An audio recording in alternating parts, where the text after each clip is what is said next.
નમસ્કાર વિદ્યાર્થી મિત્રો તેમજ શિક્ષક મિત્રો, આપણે સીઈટી કોમન એન્ટ્રન્સ ટેસ્ટની 4 ટેસ્ટ એટલે કે 4 મહાવરાના પ્રશ્નપત્રો છે એ આપણે જોયા. અને આજે આપણે 5મા મહાવરા એટલે પ્રશ્નપત્ર ઈ તરફ સોલ્યુશન તરફ જઈ રહ્યા છીએ, જે પોતે જીસીઆરટીએ પોતાની વેબસાઇટ પર મૂકેલા છે. તો મિત્રો, આજે 20 તારીખ થઈ ગઈ, 2 દિવસ પછી પરીક્ષા છે, તો આપણે ફિઝુલ વાતો નહીં કરતા અભ્યાસક્રમ તરફ જઈએ છીએ. પ્રથમ પ્રશ્ન છે, શ્રેણી પૂર્ણ કરો. મિત્રો, 1, 4, 9, 16 ખાલી જગ્યા 36 અને 49. તો અહીંયા વર્ગની શ્રેણી છે. 1નો વર્ગ, 2નો વર્ગ, 3નો વર્ગ, 4નો વર્ગ અને 5નો વર્ગ. 5નો વર્ગ તો 25 થશે, તો 25 જવાબ આવશે, વિકલ્પ સી. પ્રશ્ન નંબર 2, 7, 14 ખાલી જગ્યા 56 અને 112. જો અહીંયા 56ના બમણા 112 છે, 7ના બમણા 114 છે, એટલે 7ના બમણા 14, તો 14ના બમણા છે એ 28 થશે. એટલે પ્રશ્ન નંબર 2માં વિકલ્પ સી 28 જવાબ આવશે મિત્રો. હવે આપણે પ્રશ્ન નંબર 3 જોઈએ. આકૃતિમાં વધુમાં વધુ કેટલા ચોરસ છે તે આપણે જણાવવાના છે. કેટલા ચોરસ છે મિત્રો?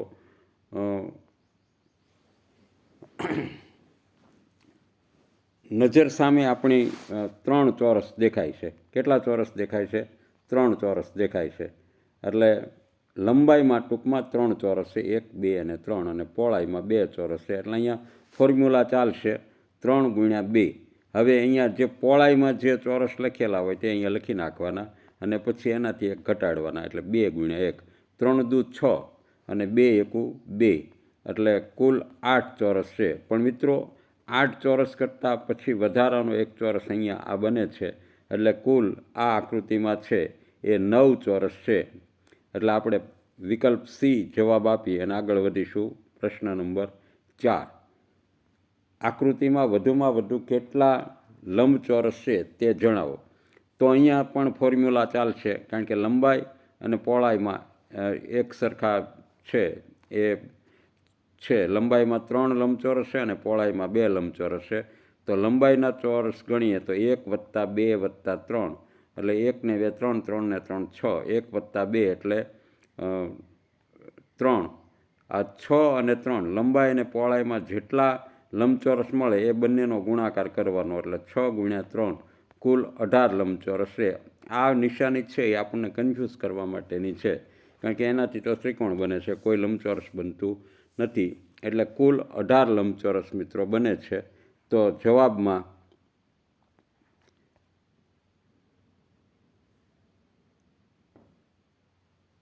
મિત્રો વિકલ્પ સી જવાબ આવશે, 18. ચાલો પ્રશ્ન નંબર 5 તરફ જઈએ.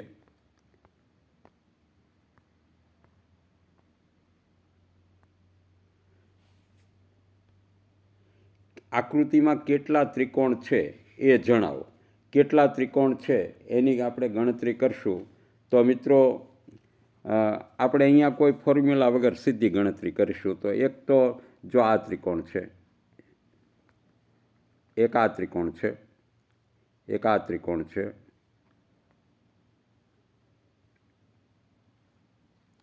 આ ત્રિકોણ છે, એક આ ત્રિકોણ છે, એક આ ત્રિકોણ છે, પછી એક છે આ ત્રિકોણ છે. એટલે કુલ 4 ત્રિકોણ આ બન્યા, અને આ 5મો ત્રિકોણ, અને આ 6ઠ્ઠો ત્રિકોણ, મોટો ત્રિકોણ છે એ 6ઠ્ઠો ત્રિકોણ. ચાલો મિત્રો ફરી એકવાર ગણતરી ગણી જોઈએ.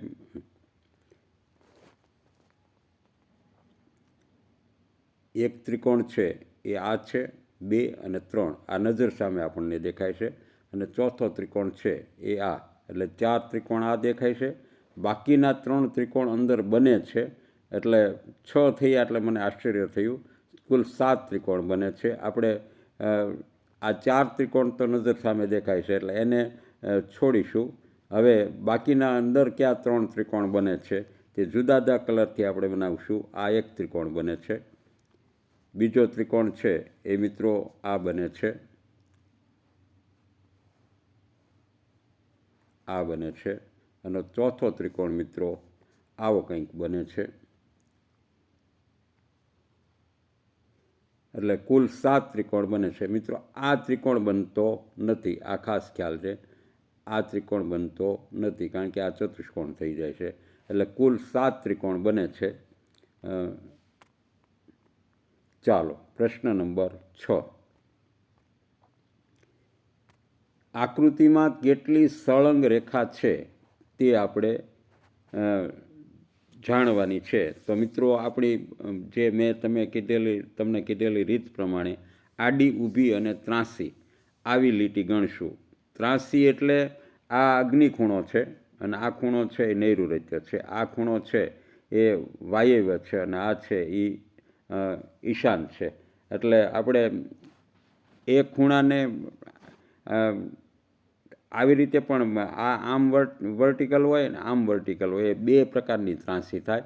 એટલે આપણે બે પ્રકારની રેખાઓ આ વખતે અલગ અલગ ગણીશું કારણ કે બે પ્રકારની ત્રાંસી રેખાઓ મુખ્ય છે.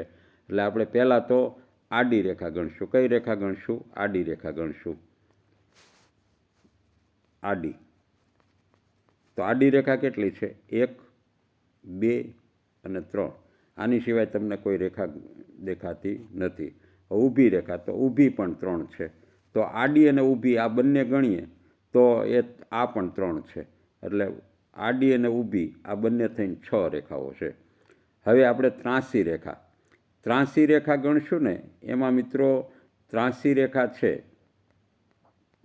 એ બે પ્રકારની છે. આ ઊભી અને આડી આપણે 6 રેખા ગણી. હવે ત્રાંસી રેખામાં એક આવી ત્રાંસી છે અને એક આવી ત્રાંસી છે. એટલે આ ત્રાંસી રેખા છે એ આવી આ વર્ટિકલ જે ઈશાન અને નૈઋત્ય ખૂણાથી થતી હોય એ ગણશું. પછી આવી ત્રાંસી ગણશું. એટલે ભૂલ થવાનો પ્રશ્ન રહે નહીં. તો શું થાય, એક રેખા ગણવા જોઈએ ને ત્યાં બીજી રેખા આપણે ભૂલી જઈશું. એટલે આવી ત્રાંસી રેખા કેટલી છે? તો કે 1, 2 અને 3 રેખા, આ 3 છે. બીજી આવી ત્રાંસી રેખા કેટલી છે? તો એને ગણીએ. આ ત્રાંસી રેખા 3 થઈ. હવે આવી રેખા 1, 2 અને 3. જો એકદમ સરળ દાખલો હતો, બધી બાજુ 3, 3, 3, 3 રેખા છે. એટલે આડી 3 છે, ઊભી 3 છે, આવી ત્રાંસી 3 છે, આવી ત્રાંસી 3 છે. પણ તમને પહેલી નજરે કન્ફ્યુઝ કરે ને એવી આકૃતિ હતી. એટલે આપણે વર્ગીકરણ કરીને જ રેખા ગણવી પડે. એટલે બધી બાજુ 3, 3 રેખાઓ છે એ ત્રાંસી છે, સળંગ રેખા. ને તો આમ ગણશો તો આ રેખા થાય, આ રેખા થાય, આ રેખા થાય, આ રેખા. પણ એને નહીં ગણીએ, આપણે સળંગ રેખાને જ ગણશું. એટલે કુલ 12 રેખા બને છે. એ જવાબ આવશે પ્રશ્ન નંબર 7.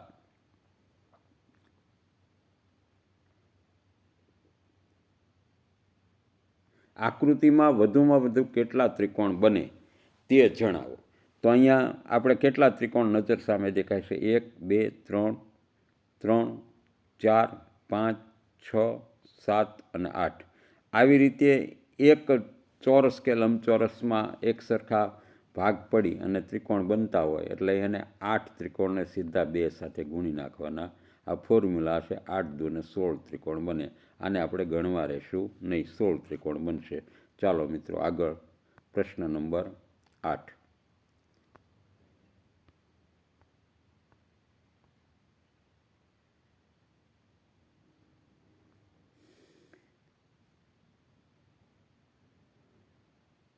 અહીંયા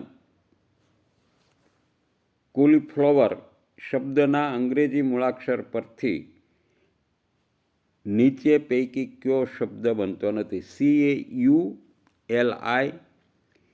CAULIFLOWER. તો કયો શબ્દ બનતો નથી એ આપણે જોઈશું. તો સ્લો પહેલો શબ્દ છે. સ્લોમાં જે W આવે છે એ તો અહીંયા આવે છે, બરાબર. પછી બીજો શબ્દ છે એ O પણ આવે છે, E પણ આવે છે, E પણ આવે છે, L પણ આવે છે અને S પણ આવે છે. ના મિત્રો, S નથી આવતો. એટલે સ્લો જવાબ આવશે. S આમાં આવતો નથી ફ્લાવરમાં. એટલે જવાબ છે એ મિત્રો એ આવશે. હવે પ્રશ્ન નંબર 9. WA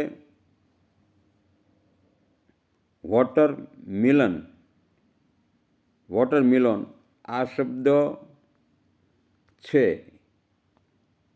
એમાં નીચેમાંથી કયો શબ્દ બનતો નથી એ આપણે સહેજ જોઈશું.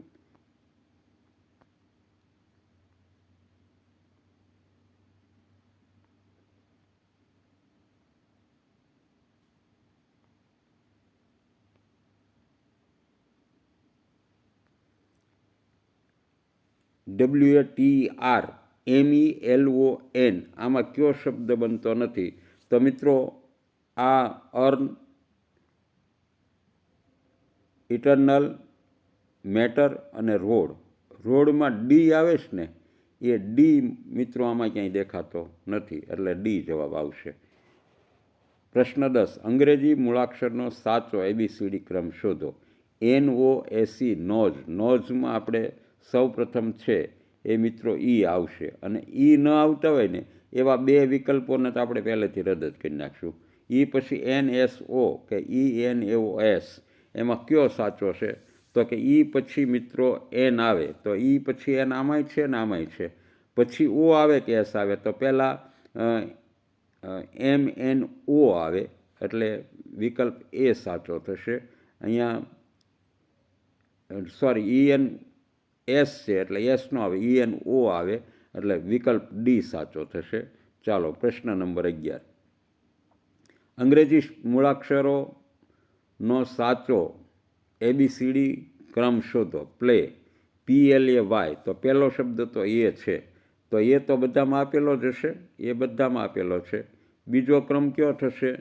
તો કે PLY. તો એલ છે એ પહેલો આવે, એલ તો આમાં પી છે, આમાં પણ પી છે, એટલે આ બે ક્રમ નહીં આવે, કાં ઈ આવે છે ને કાં બી આવે છે.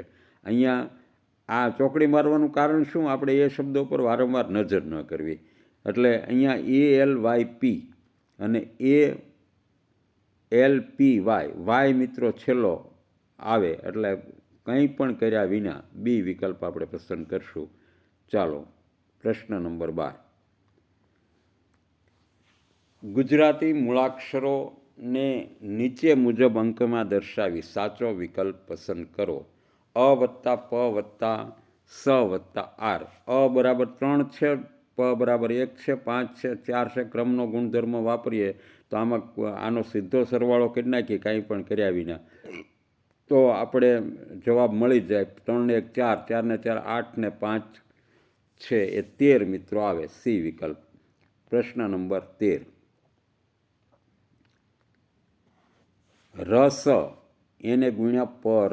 રસ એટલે 54 થાય. રસ, ર એટલે 5 અને સ એટલે 4. હવે એને ગુણ્યા પર કરવાનું છે, પર એટલે 15, તો 54 ગુણ્યા 15 કરવાના છે. તો 54 ગુણ્યા 15નો તમને સીધો જ જો ગુણાકાર આવડતો હોય તો ઠીક છે, નહીંતર આપણે વિભાજનથી ગુણાકાર કરવાનો. 54 ગુણ્યા 10 એટલે 540, અને 540ના અડધા 270 થાય મિત્રો, 54 ગુણ્યા 5.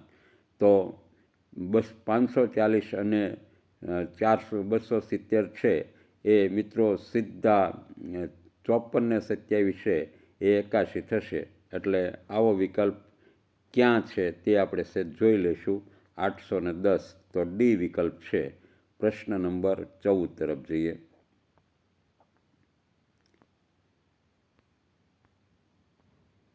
જુદી પડતી આકૃતિ શોધો. હવે આમાં કંઈ કરવાનું જ નથી રહેતું મિત્રો, આ બધી બંધ આકૃતિ છે અને આ ખુલ્લી આકૃતિ છે, એટલે આ જ જુદી પડે છે.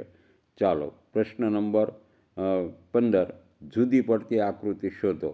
જો દરેકમાં છે એ પંચકોણની આકૃતિ છે, અને પંચકોણની આકૃતિ છે એટલે એની અંદર જે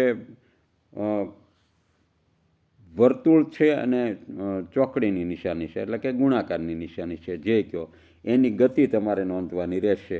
આ વર્તુળ છે એ આ ખૂણાથી આ ખૂણા તરફ આવે છે, અને અહીંયા છે નીચે આવે, આ ગુણાકારની નિશાની આ બાજુ. એટલે ટૂંકમાં તે છે એ 1/4 ગતિ 90 ડિગ્રીએ છે એ ફરે છે એવું કહી શકાય.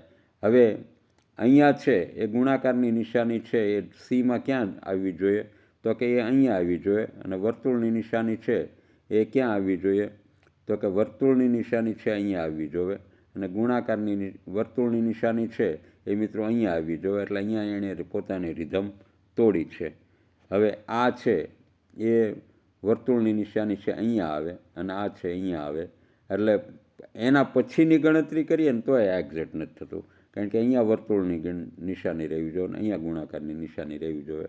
એટલે સી જુદી ગતિથી ચાલે છે, એટલે અલગ પડતી આકૃતિ છે એ સી છે. પ્રશ્ન નંબર 16. 1 ગ 2 ચ તો 3 બરાબર શું? 1 બરાબર ગ છે, ક ખ ગ ઘ અને ચ. 1 બરાબર ગ છે અને ચ બરાબર 2 છે. તો 3 બરાબર છે એ 6 પછી જે જ આવે એ 3 હશે. જ આવશે જવાબ. અને જ જવાબ મિત્રો છે એ ક્યાં છે તે આપણે જોઈએ તો એ ડી વિકલ્પ આપેલો છે. એટલે આપણે ડી જવાબ લખી અને પ્રશ્ન નંબર છે એ 17 તરફ જઈશું. ZYX છેલ્લેથી ચાલુ થાય છે અને અહીંયા પહેલેથી ચાલુ થાય છે ABC. પછી WVU અને એની સામે અહીંયા DEF. તો અહીંયા TSR એ પણ UV પછી આવે છે. TSR.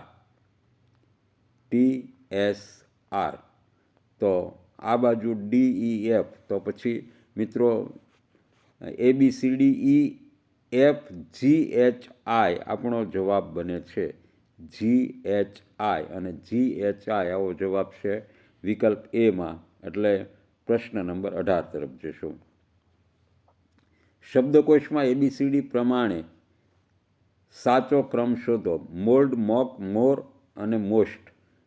આમાં MO આ બધામાં આવે છે. એટલે આપણે બાકીના જે છે એ જ મિત્રો શોધવાના રહેશે. LD, CK, RE અને ST. આ S છે એ મિત્રો પછી આવે, R છે એ પહેલાં આવે. એટલે S આમ તો આ ઓકે છે, પણ અહીંયા L ન આવવો જોઈએ, એટલે એ જવાબ તો બનશે નહીં. MO છેલ્લો શબ્દ છે એ કયો આવે? તો કે મોસ્ટ આવે. તો મોસ્ટ ચારેમાં છે એટલે આપણે બધા જોવા જ પડશે. આ મોક સાચું, મોલ્ડ સાચું, મોર સાચું અને મોસ્ટ પણ સાચું. એટલે RST, R અને S. એટલે આ C, L, R અને S. ત્રીજો અક્ષર જ અગત્યનો છે આના માટે. એટલે આપણે ત્રીજા અક્ષરમાં છે એ મિત્રો બી વિકલ્પ બને છે. એટલે બી વિકલ્પ માન્ય કરી અને પ્રશ્ન નંબર છે એ 19 તરફ જઈશું. કક્કાવારી પ્રમાણે યોગ્ય ક્રમ ગોઠવણી શોધો. અહીંયા પણ તમારે પહેલું શબ્દકોશ જ જોવાનો છે. ગણપતિ, ગણપત, ગણપતિ, ગણિત અને ગણેશ. તો ગણપત, ગણપતિ અને ગણિત આ મિત્રો ગણપત અને ગણપતિ. હવે જો અહીંયા ગણ અને ગણપતિ પછી પ છે, એટલે ગણ બંનેમાં છે. અને અહીંયા ગણિત એટલે હણ અને રસવઈ છે અને અહીંયા હણ અને માત્ર છે. એટલે શબ્દ સમૂહ જે એ છે ને એ જ યોગ્ય પ્રમાણે શબ્દકોશ પ્રમાણે છે એ ગોઠવાયેલો છે. એટલે એ જવાબને માન્ય કરી અને આપણે બીજા કોઈ વિકલ્પ જોવાની જરૂર રહેતી નથી. પ્રશ્ન નંબર 20 તરફ. પ્રશ્ન નંબર 20, 21 અને 22માં આપેલ શબ્દોમાંથી અલગ પડતો શબ્દ શોધો. મીટર, ચોરસ મીટર, કિલોમીટર અને સેન્ટીમીટર. મીટર, કિલોમીટર અને સેન્ટીમીટર એ ત્રણની લંબાઈના એકમો છે. ચોરસ મીટર છે એ સ્ક્વેર મીટરનો છે, એટલે કે ક્ષેત્રફળનો છે સ્ક્વેરનો, એટલે બી જવાબ આવશે. ધીણોધર, ભુજિયો, ગિરનાર અને કાળો. આ મિત્રો પેપર સોલ્વ કરતાં પહેલાં મેં નજર કરી અને મને એમ થયું કે આ તો ચારે ચાર પર્વતો છે. ઘડીભર જ છે એ ઘણો બધા કન્ફ્યુઝ થયા, કારણ કે પાંચમાના અભ્યાસક્રમ સાથે તો હું જોડાયેલો નથી. પર્યાવરણમાં છેલ્લા પ્રકરણમાં ડુંગરોની યાદીમાં બધા ડુંગરાઓના નામ પણ છે, તો મને આમાં કંઈ અલગ લાગતું નહોતું. પણ મિત્રો પછી કોમન તર્ક ઉપર જઈએ તો ધીણોધર, ભુજિયો અને કાળો આ ત્રણેય ડુંગરો છે ને મિત્રો કચ્છના છે, અને ગિરનાર છે એ જુનાગઢનો ડુંગર છે. એટલે આપણે સી વિકલ્પ ગિરનાર છે એને જવાબ તરીકે માન્ય કરી અને પ્રશ્ન નંબર 22 તરફ જઈએ. રામ, લક્ષ્મણ, રાવણ, રામ અને અર્જુન. હવે આમાં દૈવી પાત્રો કે નથી શોધવા જવાનું. આ લક્ષ્મણ, રાવણ અને રામ રામાયણના પાત્રો છે, અને અર્જુન છે તે મહાભારતનું પાત્ર છે, એટલે અર્જુન છે એ અલગ પડે છે. ડી જવાબ આવશે. પ્રશ્ન નંબર 23. નીચેના પ્રશ્ન નંબર 23 અને 24માં શરૂઆતના બે પદ વચ્ચે રહેલ સંબંધને સમજીને બાકીના બે પદ વચ્ચે તેવો સંબંધ રચાય તે રીતે ખાલી જગ્યાનું પદ આપેલ વિકલ્પોમાંથી પસંદ કરવાનું છે. 10 તો એ 2 અંકની સૌથી નાની સંખ્યા છે, તો આ વિકલ્પોમાંથી પસંદ કરવાનું છે કે 3 અંકની સૌથી નાની સંખ્યા. તો 3 અંકની સૌથી નાની સંખ્યા 100 થાય, 999 તો નહીં આવે, 101 થાય કે 111 થાય, તો મિત્રો 100 થશે. અહીંયા 100 લખી અને પ્રશ્ન નંબર 24 તરફ. 12નો વર્ગ 144, તો 16નો વર્ગ કેટલો થાય? તો 16નો વર્ગ મિત્રો છે એ 256 થાય છે. પ્રશ્ન નંબર 25 તરફ.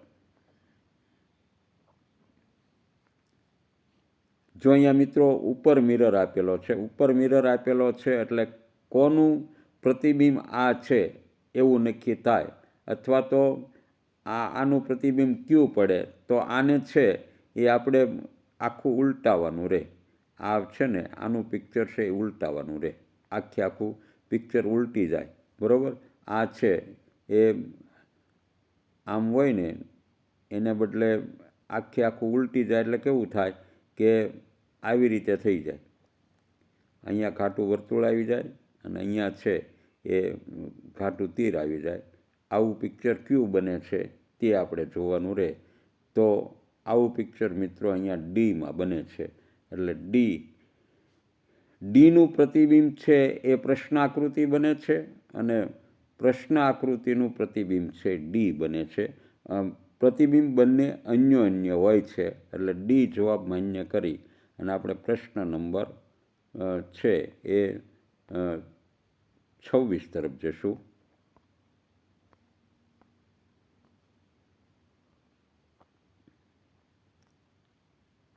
દર્પણ આકૃતિ શોધો.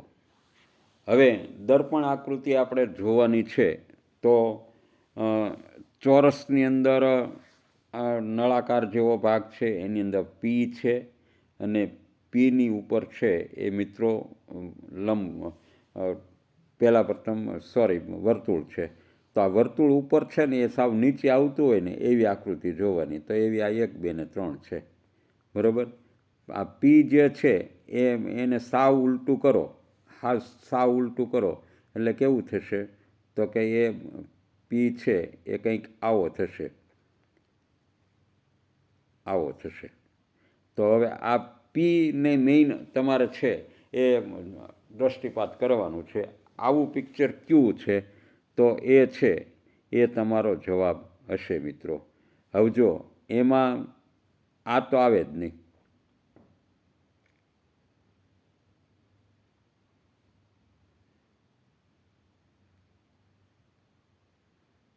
અને વર્તુળ છે એ ઉપર છે એટલે અહીં ઉપર તો આવવું જ ન જોઈએ, એટલે આ તો આવતી જ નથી. હવે આવી આકૃતિ કઈ છે? તો કે એવી આકૃતિ મિત્રો બીની દેખાય છે. બરાબર? આ જે છે આ ઉલટી જાય એટલે કેવી થાય? તો કે આવી થશે. તો એવી આકૃતિ મિત્રો બીમાં છે. એટલે બી જવાબ આપણે છે એ લખશું. કારણ કે આ ઉલટી જાય ને એટલે આમ ન થાય. અહીંયા જે આપીને આવી તો ન જ થાય. કારણ કે આ નીચેનો ભાગ છે એ કંઈ ઉલટી જાય તો છે એ અહીંયા થોડું આવે, એટલે એ તો શક્ય જ નથી. બી જવાબ છે એ માન્ય કરીશું. પ્રશ્ન નંબર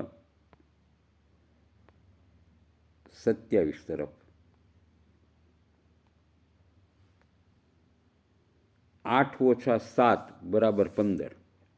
હવે 8માંથી 7 જાય તો મિત્રો 15 નો આવે, પણ અહીંયા આ તાર્કિક ક્ષમતા છે. તમારે તર્કના આધારે જ છે. તાર્કિક ક્ષમતાના દાખલા છે. આ ખાસ ખ્યાલ રાખવાનું. આ ગણિત નથી. એટલે 8 ઓછા 7 તો 15. તો તમારે સમજવાનું છે કે હકીકતમાં 8 વત્તા 7 છે. 15 ઓછા 2 એટલે 17. આ બંને 15 ઓછા 2 નથી, 15 વત્તા 2 છે તો 17 થાય. તો 17 ઓછા 10 બરાબર કેટલા થાય? તો અહીંયા તમારે જ્યાં ઓછા છે ને ત્યાં 17 વત્તા 10 કરવાના છે. તો 17 વત્તા 10 છે એ 27 થાય મિત્રો. અહીંયા 8 ઓછા 7 હતા તોય વત્તા કર્યા, 15 ઓછા 2 હતા તોય વત્તા કર્યા. તો અહીંયા પણ આ તમારે 17 ઓછા 10 હોય તો 17 વત્તા 10 કરવાના છે. 27 જવાબ આવે.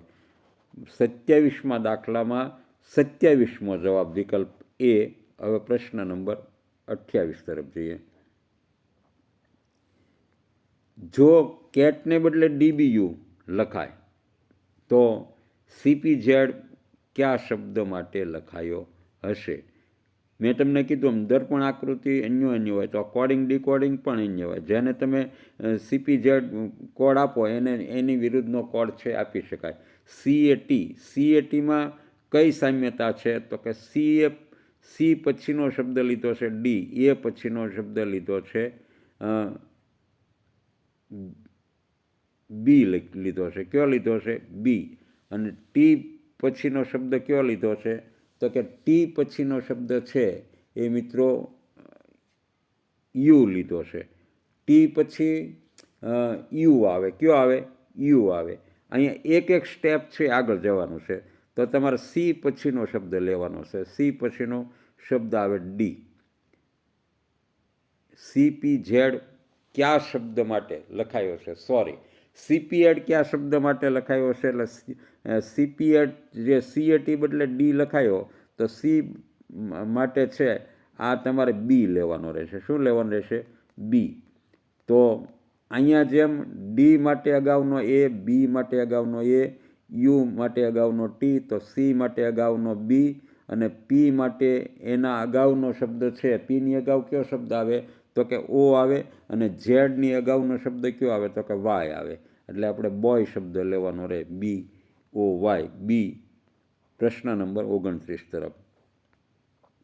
તાર્કિક રીતે ચડતા ક્રમમાં ગોઠવો. લીમડો, નાળિયેરી, લીંબુડી અને તુલસી. તુલસી સૌથી નાનું, 4 એનાથી મોટી લીંબુડી, 3 એનાથી મોટો લીમડો, 1 અને એનાથી મોટી ઊંચી છે એ નાળિયેરી. તો 4, 3, 1, 2 આવો વિકલ્પ Cમાં છે. પ્રશ્ન નંબર 30 તરફ. સેન્ટીમીટર, ઇંચ, મીટર અને કિલોમીટર. સૌથી નાનો એકમ છે એ આ જ યોગ્ય છે.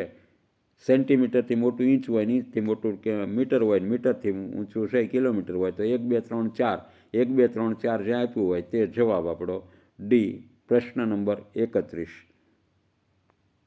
બળદગાડું એક ફેરામાં 125 કિલોગ્રામ ઘાસનું વજન વહન કરે છે.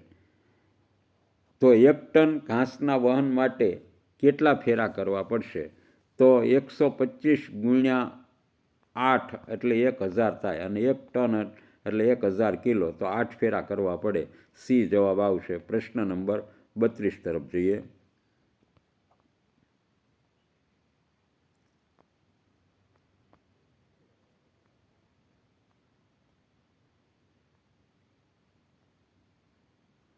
વિરાજ પાસે 220 રૂપિયા છે.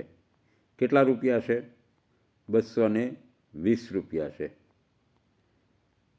તેણે 5મા ભાગના રૂપિયા ખર્ચી અને સફરજન લીધા. કેટલા ભાગના લીધા? 5મા ભાગના રૂપિયા ખર્ચી અને સફરજન લીધા. બાકીના 4 પંચમાંશ, 1 પંચમાંશના સફરજન લીધા અને બાકીના 4 પંચમાંશ ભાગના રૂપિયામાંથી દ્રાક્ષ ખરીદી. તો દ્રાક્ષ પાછળ કેટલા રૂપિયા ખર્ચ કર્યા હશે? તો 220 છે ને, એમાંથી 4 ભાગ દ્રાક્ષમાં ખર્ચ્યા છે, તો 220ના 4 પંચમાંશ સીધું ગણી નાખવાનું, કશું જ કરવાનું નથી. 220 ગુણ્યા 4 પંચમાંશ, તો 220ના 4 ભાગ 5 ભાગ પડે મિત્રો, તો કેટલા આવે? તો 5 ચોક 20, 2 વધ્યા, ઉપરથી ઉતારી 0, 5 ચોક 20, 44 ગુણ્યા 4, તો 44 ને 44 88, અને 88 ને 88 છે એ મિત્રો કેટલા થાય? તો કે 88 ને 88, 44 ગુણ્યા 5 ચોક 20,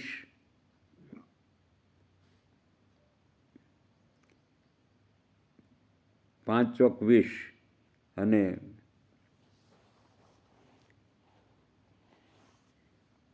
2 વધ્યા, ઉપરથી ઉતારી 0, તો 5 ચોક 20, 44, 44 ગુણ્યા 4, એટલે 44 ગુણ્યા 4 કયો કે 88 ગુણ્યા 2 કયો.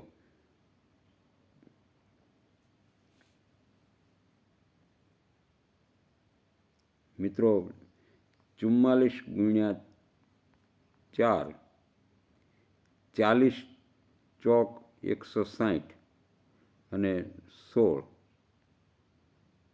એટલે 176 રૂપિયા. આવો જવાબ નથી. એટલે એ પ્રશ્ન પૂછવામાં એણે ભૂલ કરી છે.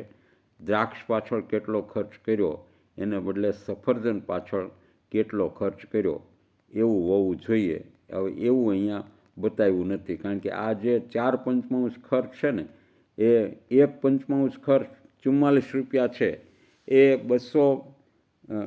320 છે. આપણે જ રકમ ભૂલ્યા છીએ. 320ના 4 પંચમાંશ, 5 36 અને 2 વધ્યા 65. હવે આપણે આ 5મો ભાગ 65 થાય, તો 320માંથી 65 પણ બાદ કરી શકો ને 65 ગુણ્યા 4 પણ કરી શકો. 6 ચોક 24, 240 અને 20, એટલે 260 રૂપિયા જવાબ આવે.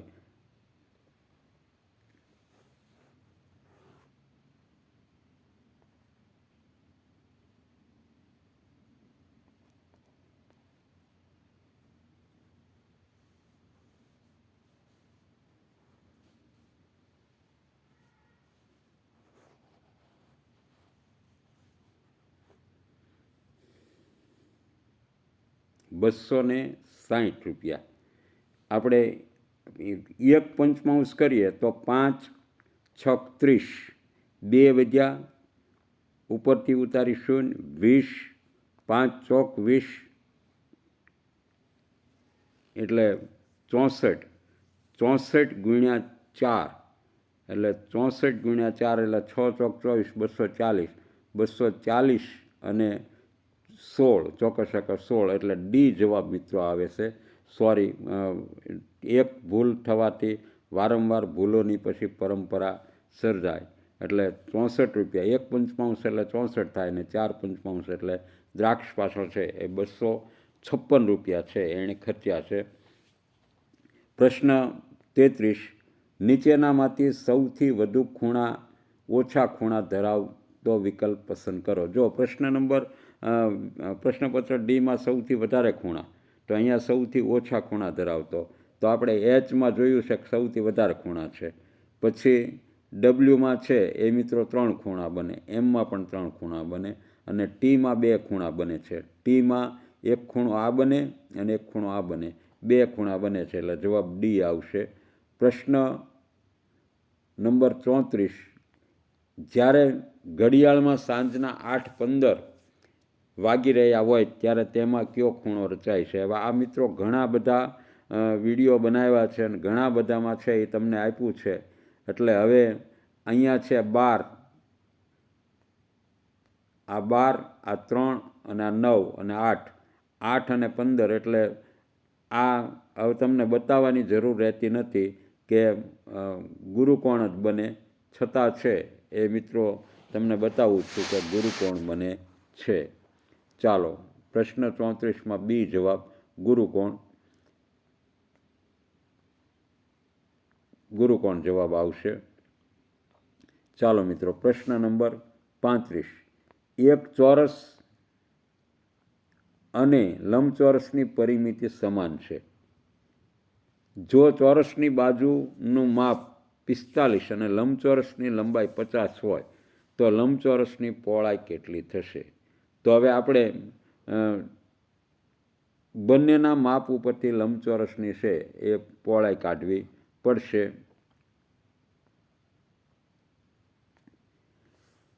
ચોરસ અને લંબચોરસની પરિમિતિ સમાન છે. આનું ચોરસની બાજુનું માપ કેટલું છે? 45. તો એની 45 ગુણ્યા 4 કરીએ તો એની પરિમિતિ કેટલી થશે? 180 થશે. કેટલી થશે? 180. હવે 180 છે એની પરિમિતિ હોય તો એ પરિમિતિ ચોરસની છે જે લંબચોરસની છે, કારણ કે બંનેની પરિમિતિ સમાન છે. તો લંબચોરસની લંબાઈ છે એ 50 હોય તો 180ના અડધા કરી નાખો. આપણે સૂત્રમાં લઈ અને એમાં બીને સૂત્રનો કરતા બનાવો, લાંબી લપમાં નથી પડવું. આના અડધા કરી નાખીએ એટલે એ અડધા કરીએ એટલે લંબાઈ અને પહોળાઈનું માપ થાય 90. 90માંથી 50 છે લંબાઈ હોય તો 90માંથી 50 બાદ કરો તો 40 છે એ મિત્રો પહોળાઈ બને, એની પહોળાઈ આવે. એટલે 40 સેન્ટીમીટર એની પહોળાઈ થશે. જવાબ છે એ 40. ચાલો મિત્રો, પ્રશ્ન નંબર 36 તરફ જશું. 7 સેન્ટીમીટર લંબાઈ ધરાવતા 4 ચોરસનું ક્ષેત્રફળ અને 4 ચોરસને પાસે પાસે ગોઠવીને બનાવવામાં આવતા મોટા ચોરસના ક્ષેત્રફળમાં શું તફાવત થશે? હવે આ 7 સેન્ટીમીટર છે એ લંબાઈ ધરાવતું હોય એવું એક ચોરસ છે. કેટલું છે?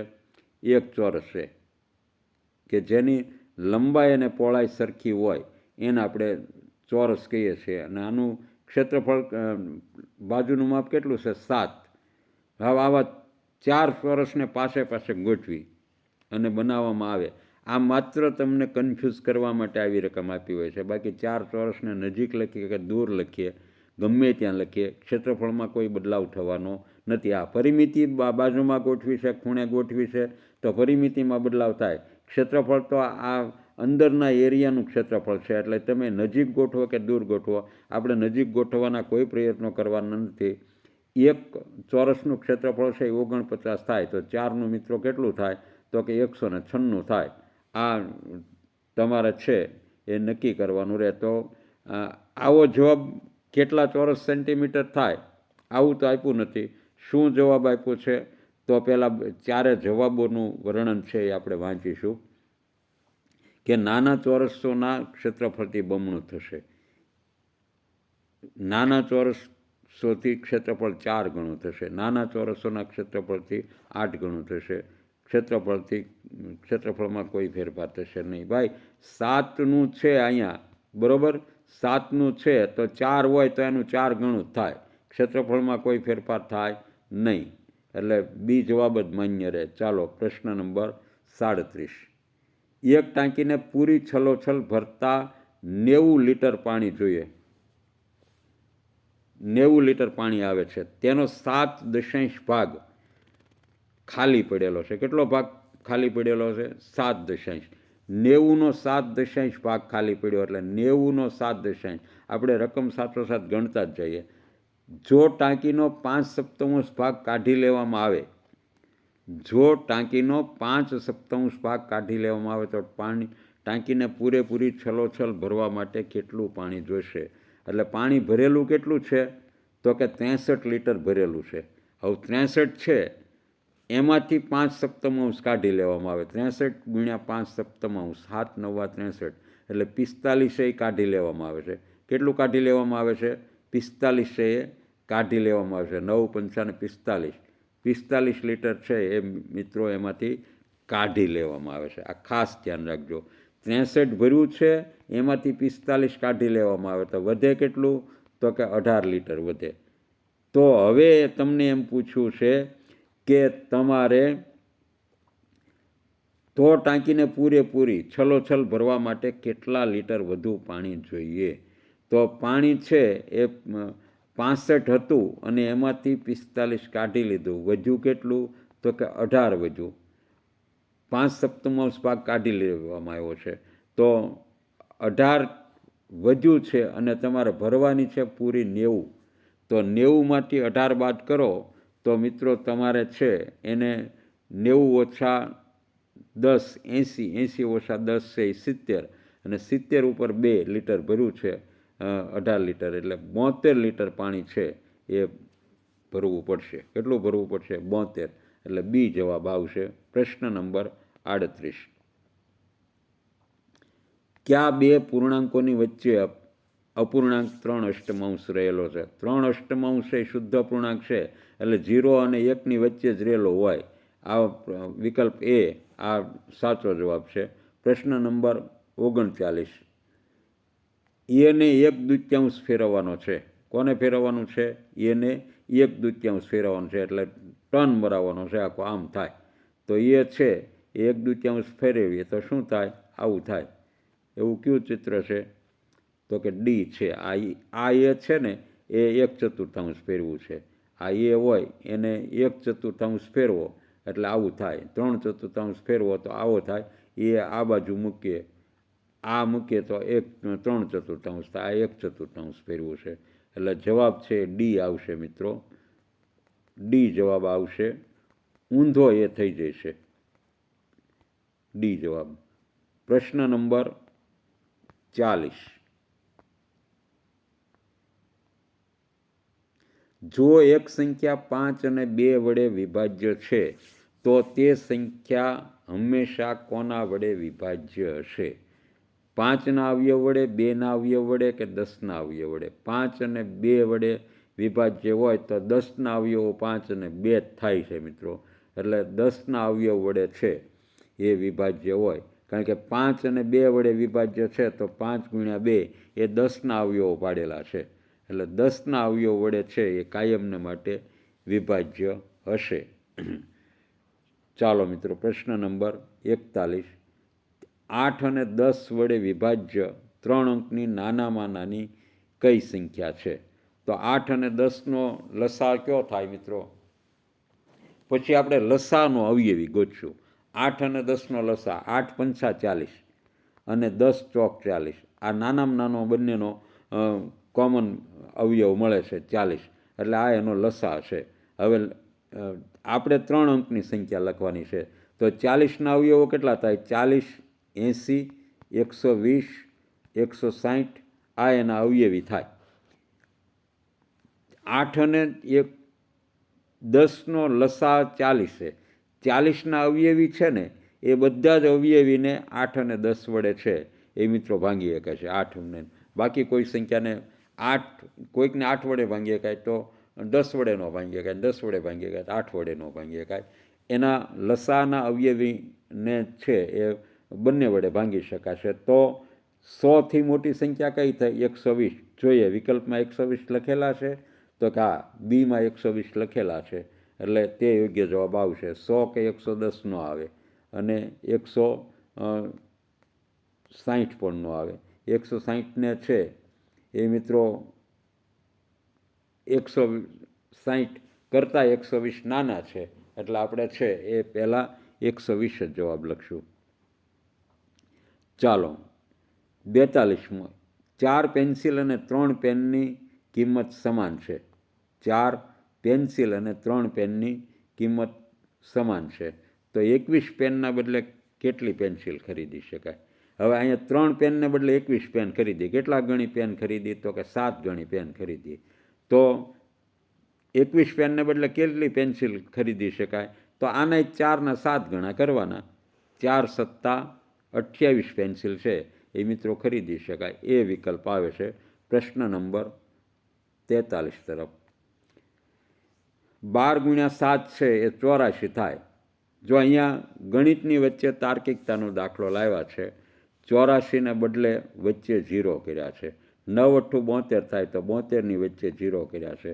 તો 13 + મિત્રો 91 થાય, તો 91ની વચ્ચે 0 કરો. 901 જવાબ આવે, સી જવાબ. પ્રશ્ન નંબર 44, પેટર્ન પૂર્ણ કરો. C3G7K11O15. હવે આગળ ચાલવાનું છે. સી, આ સી કેટલામો છે? તો કે ત્રીજો અક્ષર છે. જી કેટલામો છે? તો કે ચોથો અક્ષર છે. કે કેટલામો અક્ષર છે? તો કે જી પછીનો 4 ઉમેરતા છે 11 થાય છે. તો આપણે O15 છે, તો 3માં 4 ઉમેર્યા 7, 7માં 4 ઉમેર્યા 11, 11માં 4 ઉમેર્યા 15, 15માં 4 ઉમેરીએ તો આપણે 19મો છે એ મૂળાક્ષર જોવાનો છે મિત્રો. 19મો મૂળાક્ષર કયો છે? તો ઓ પછીનો આવશે, પણ આપણે એ કોઈ બાબત ઉપર વિશ્વાસ કરશું નહીં. N14મો, NOPQRS અને ટી. આપણે 19મો અક્ષર જોવાનો છે. આ 14મો, 15મો, 16મો, 17મો, 18મો અને 19મો, એટલે S19 આ આપણે જવાબ મિત્રો આપશું. 14, 15, 16, 17, 18 અને 19. S19 એટલે પ્રશ્ન 44માં એ S19 જવાબ આવશે. હવે જઈએ આપણે પ્રશ્ન નંબર 45 ઉપર. ગટુ એ સ્ટેશનેથી બી સ્ટેશને જવા માટે પ્રથમ પશ્ચિમ અને ત્યારબાદ દક્ષિણ દિશામાં જાય છે. જો તેમણે બીથી એ સ્ટેશન પરત ફરવા કઈ દિશામાં છે એ તેણે મુસાફરી કરવી પડશે. આ આપણે મેઇન તાર્કિકતાનો પ્રશ્ન છે. એટલે પહેલાં તો દિશા નક્કી કરીશું. આ ગટુ છે અહીંથી નીકળે છે. ક્યાંથી નીકળે છે? અહીંથી નીકળે છે. આ છે મિસ્ટર ગટુ. કોણ છે? આ છે મિસ્ટર ગટુ. એ સ્ટેશનેથી નીકળે છે. એ સ્ટેશનેથી બી સ્ટેશને એને જવું છે. હવે બી સ્ટેશન માનો કે અહીંયા છે. ક્યાં છે? અહીંયા છે.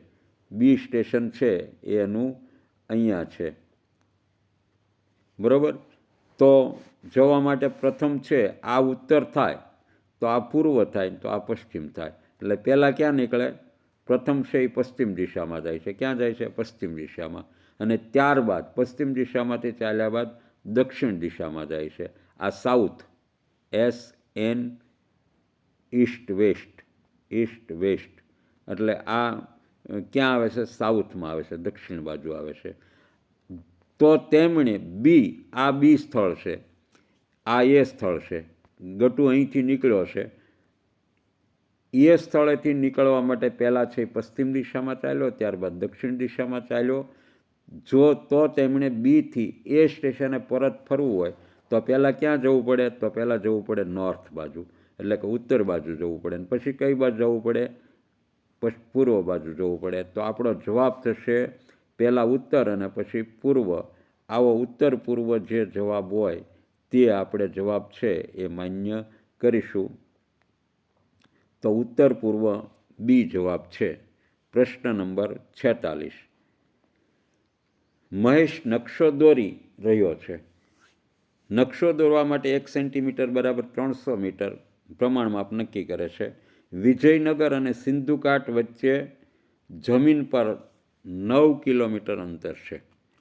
તો નકશા પર આ બે સ્થળો એકબીજાથી કેટલા અંતરે દર્શાવશે? હવે નકશા ઉપર એક પ્રમાણમાપ સ્વીકારેલું હોય છે. અહીંયા 9 કિલોમીટરના અંતરે છે. અહીંયા 1 સેન્ટીમીટર બરાબર 300 સેન્ટીમીટર છે. એટલે આપણે આના જવાબ ઉપર પહોંચવા માટે પહેલાં તો શું કરવું પડશે? તો કે બંનેના એકમો સરખા કરવા પડશે. 300 મીટર અને 9 કિલોમીટર. 9 કિલોમીટર એટલે કેટલા થાય? તો કે 9000 કિલોમીટર થાય. કેટલા થાય? 9000. હવે 300 સેન્ટીમીટર માટે કેટલું? 300 સેન્ટીમીટર માટે 1 સેન્ટીમીટર રાખે, તો 9000 માટે કેટલું રાખે? તો ભાંગ્યા 300 કરી નાખવાના. ભાંગ્યા 300.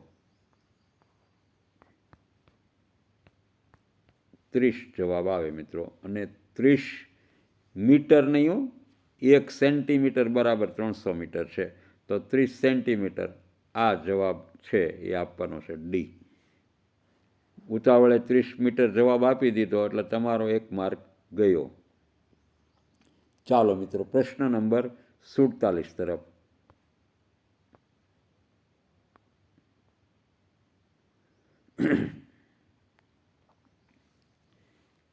શંકુ આપેલ આકારને સામેથી જોતા કયો આકાર જેવો દેખાશે? મિત્રો શંકુ છે ને એ આપણને સામેથી જોઈએ તો ત્રિકોણ આકારનો દેખાય, એટલે સી જવાબ આવશે. હવે પાસાના પ્રશ્નો આવે છે. પાસાના પ્રશ્નો છે ને એ વિદ્યાર્થીને શિક્ષકો સમજી જાય, પણ વિદ્યાર્થીને સમજાવવા છે એ ખૂબ અઘરા હોય છે. એટલે મિત્રો ઝીણવટથી જોજો આમાં, કારણ કે ભલભલા વિદ્યાર્થીઓ છે એ આ પાસાના પ્રશ્નો સમજી શકતા નથી.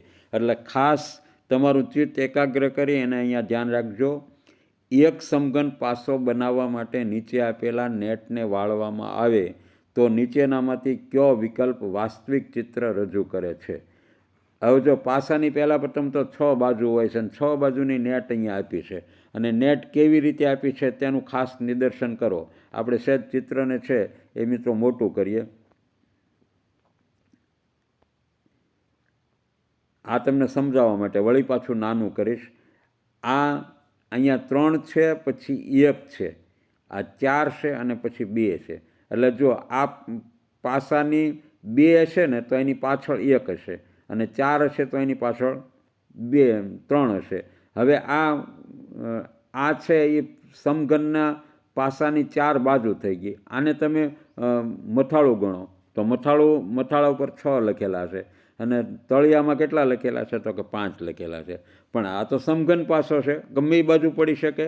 તમે ગમે એને 4 બાજુ કહી શકો ને ગમે એને છે તળિયું મથાળું કહી શકો. એટલે તમારે એ જોવાનું કે જો 5 હશે મથાળા ઉપર તો એના તળિયે 6 લખેલા હશે. કેટલા લખેલા હશે? 6 લખેલા હશે. એ ખાસ સમજવાનું. અને જો તમારે પાસો સવળો પીળ્યો હોય ને એની ઉપર 1 લખેલા હશે તો નીચે કેટલા હશે? 2 હશે. કારણ કે 4 તો એની બાજુમાં હશે, 4 તો તળિયે આવશે નહીં. પાસો સીધો પીળ્યો એની ઉપર 3 લખેલા હશે તો એના મથાળામાં 3 હોય તો તળિયામાં કેટલા હશે? 4 હશે. એટલે હવે આના આધારે આટલી પ્રાથમિક જાણકારી મેળવ્યા પછી હવે આપણે વાસ્તવિક આ નેટને વાળવામાં આવે તો કયો વિકલ્પ છે એ વાસ્તવિક ચિત્ર રજૂ કરે? જો 1 હોય ને તો એને તળિયે કેટલા હોય? 2 હોય, તો આ તો ન જ આવે. કારણ કે 1 છે એને તમે વાળો તો તળિયે છે એ 2 આવે. હવે અહીંયા તો સામા 2 આપ્યા છે એટલે એ ન આવે. અહીંયા 6 હોય તો 6માં નીચે તળિયે 5 હોય એટલે આ ન આવે. બરાબર? એક વખત જો આ ખ્યાલ મગજમાં ઘૂસી ગયો ને તો ફટાફટ તમને જવાબ મળશે. અને નહીં તો આ વિદ્યાર્થી તો આ બાબત નહીં સમજી શકે. આ નેટને વાળવાથી શું પરિણામ આવે તો તે સમજશે નહીં. 5 છે તો 5 હોય તો એની નીચે 4 હોય, એવા 6 હોય એ સમજી શકાય. તો અહીંયા 6 નથી આપ્યા, 3 ને 4 આપ્યા છે. પણ અહીંયા જો 3 હોય ને તો એની બાજુનું 3 હોય તો 3ની બાજુમાં કયું હોય આંકડો? 4 હોય? ન હોય. 1 મૂકીને 4 છે, કાં 1 હોય ને કાં 2 હોય. આને વાળી લ્યો તો 3ની બાજુમાં કાં 2 આવશે ને કાં 1 આવશે, એટલે આ પણ ન આવે. હવે માનો કે નવેસરથી હું તમને સમજાવું. આ જવાબ આવે છે ડી. કેમ આવે છે? તો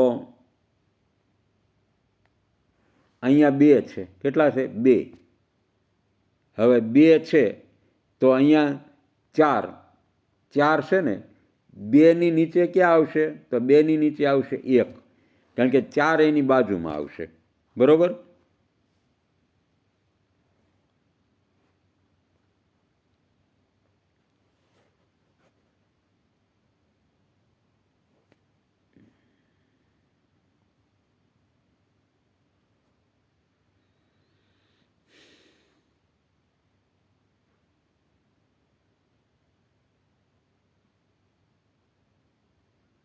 સોરી મિત્રો, વચ્ચે આખું પિક્ચર છે એ અદૃશ્ય થઈ ગયું. 2 છે. 2 છે. 2 ની નીચે 1 છે. 1 ની બાજુમાં 2 આવશે. 1 ની બાજુમાં 1 આવશે. એટલે હવે આના આધારે આટલી પ્રાથમિક જાણકારી મેળવ્યા પછી હવે આપણે વાસ્તવિક આ નેટને વાળવામાં આવે તો કયો વિકલ્પ છે? વાસ્તવિક ચિત્ર રજૂ કરે? જો 1 હોય ખાસ સમજો મિત્રો, અહીંયા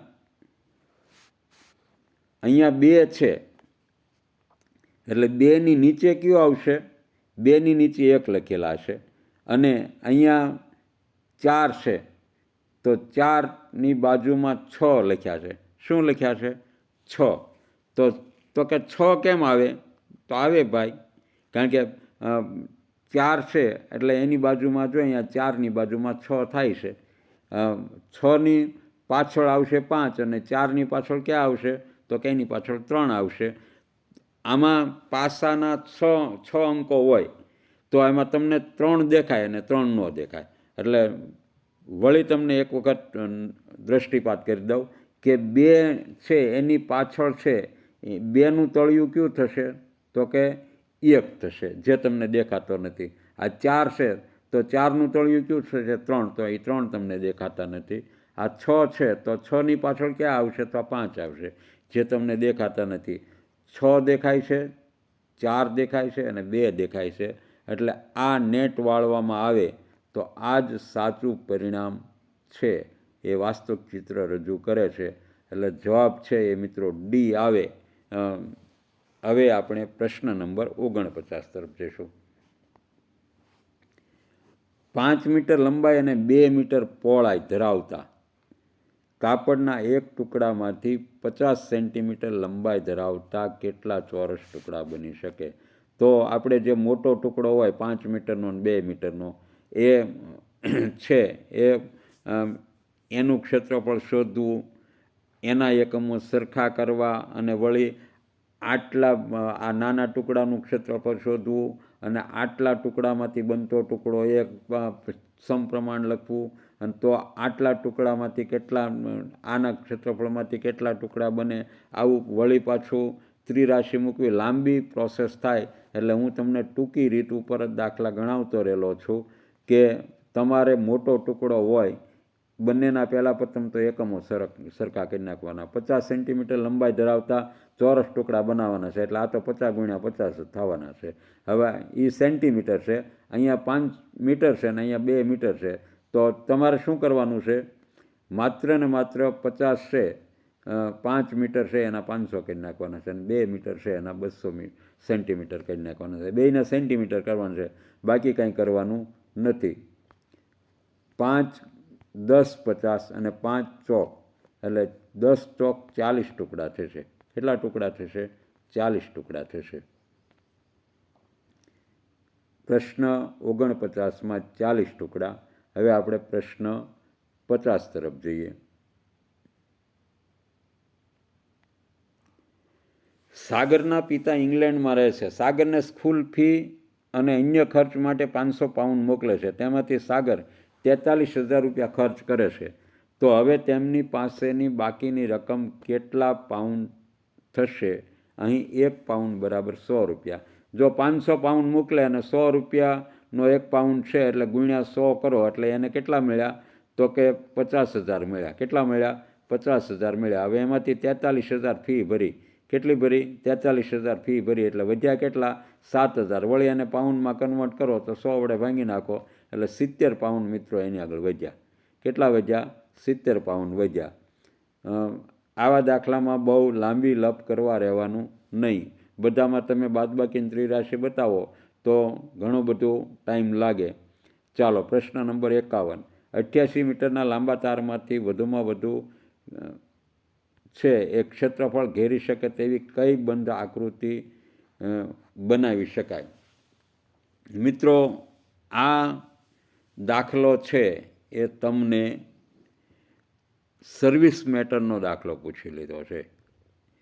આ 5મા ધોરણના સ્ટેજ ઉપર, કારણ કે 5મા ધોરણના બાળકને નવોદયની તૈયારી કરી લે ને એને એટલી તો ખબર હોય કે કોઈ પણ સરખી પરિમિતિ હોય ને તો લંબચોરસ અને ચોરસ આમાંથી ચોરસનું ક્ષેત્રફળ વધતું હોય.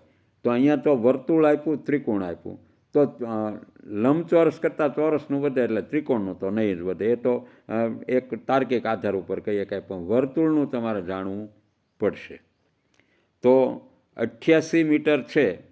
આ 88 મીટર છે ને એ મિત્રો તાંબાનો તાર છે એ વધુમાં વધુ કેટલું ક્ષેત્રફળ ઘેરી શકે? તો 88 મીટરનો તાર છે એટલે એનું ચોરસની બાજુ કેટલી થશે? તો કે 88ને 4 વડે ભાંગી તો 22 થાય. તો 22 × 22, તો 22 × 22 કેટલું ક્ષેત્રફળ થશે ચોરસનું? કારણ કે લંબચોરસ કરતાં ચોરસનું હંમેશને માટે વધારે હશે, એ આપણને ખ્યાલ છે. તો 22 × 22 આપણે કરવાના છે. તો આપણે 22 × 22 એટલે 22 દુ 440 અને એમાં 44 ઉમેરીએ મિત્રો તો છે એ 422 × 22 એટલે 484. આ એક તમારે પરિણામ છે યાદ રાખવાનું રહે. હવે હું વર્તુળનું ક્ષેત્રફળ શોધું છું, કારણ કે આ જ 88 મીટરનો છે એ મિત્રો 88 મીટરનો તાર છે. કેટલો છે? 88 મીટરનો તાર. હવે આ જે પરિઘ છે, પરિઘ અને વ્યાસ એનું એક પ્રમાણમાપ છે એ આપણને એક ગણિતશાસ્ત્રી આપેલું છે અને એને આપણે પાઈ કહીએ છીએ. શું કહીએ છીએ? પાઈ કહીએ છીએ. કે જો કોઈ પણ વર્તુળ છે એનું પરિઘ અને વ્યાસ આ બંનેનું પ્રમાણમાપ એટલે પાઈ છે. જો 22નો પરિઘ હોય તો એનું વ્યાસ છે એ 7 હોય. કેટલો હોય? 7 હોય. તો અહીંયા તો 88નો પરિઘ છે, તો 88નો પરિઘ છે તો એનો છે એ વ્યાસ કેટલો હોય? 22 એ 7 હોય. 22 એ 7 હોય તો 88 એ કેટલો હોય? તો કે 88 એ મિત્રો કેટલા હોય? તો આને છેદમાં લખી નાખીએ તો 22 એટલે 22 ને 4, 4 + 28 એટલે 28નો વ્યાસ થાય. હવે 28નો વ્યાસ થાય એટલે તમારે આ 28 મીટરનો વ્યાસ આ તાંબાના તારનો થશે. તો એની ત્રિજ્યા કેટલી થશે? આપણે માનો કે અહીં વચ્ચે અહીંયા છે આ 22 છે એ લાંબો વ્યાસ બનશે. તો ત્રિજ્યા મિત્રો એની 14 બનશે. કેટલી બનશે? 14. હવે વર્તુળનું ક્ષેત્રફળ છે એનું સૂત્ર શું? તો કે પાઈ ત્રિજ્યાનો વર્ગ. એટલે પાઈ ત્રિજ્યાનો વર્ગ છે એ આપણે ગુણશું તો 22 એને ગુણ્યા 14 એને ગુણ્યા 14 એટલે 7 દુ 14. હવે જો અહીંયા 14 દુ 28 અને 28 × 22, 28 × 22 આ વર્તુળનું ક્ષેત્રફળ થશે. કેટલું થશે? 88 સેન્ટીમીટર લાંબા તારમાંથી આનું ક્ષેત્રફળ છે એ મિત્રો કેટલું થશે? તો કે 28 × 22 થશે. કેટલું થશે? 28 × 22 થશે. હવે આની ઉપરથી તમે કહો તો આ ગુણાકાર કરું, પણ એ માત્ર ને માત્ર માનસિક આનંદ લેવા માટે ગુણાકાર કરવાનો છે.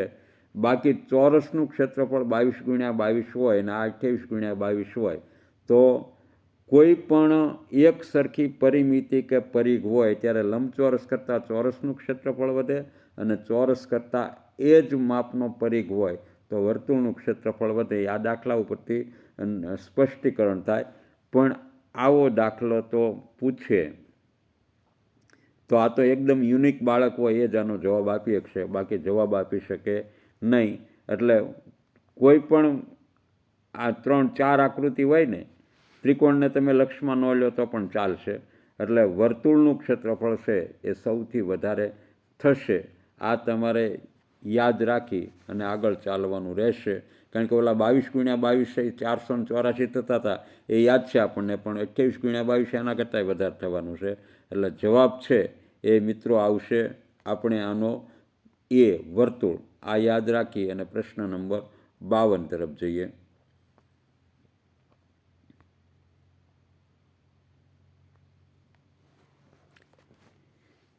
નીચેનામાંથી કયું વિધાન સાચું નથી? એટલે સાચું નથી એટલે હું તમને દર વખતે કહું છું કે મિત્રો આમાંથી 3 વિધાન છે એ કેવા હશે? 3 વિધાન ખોટા હશે અને એક વિધાન છે ને એ સાચું હશે. બરાબર? કયું વિધાન સાચું નથી?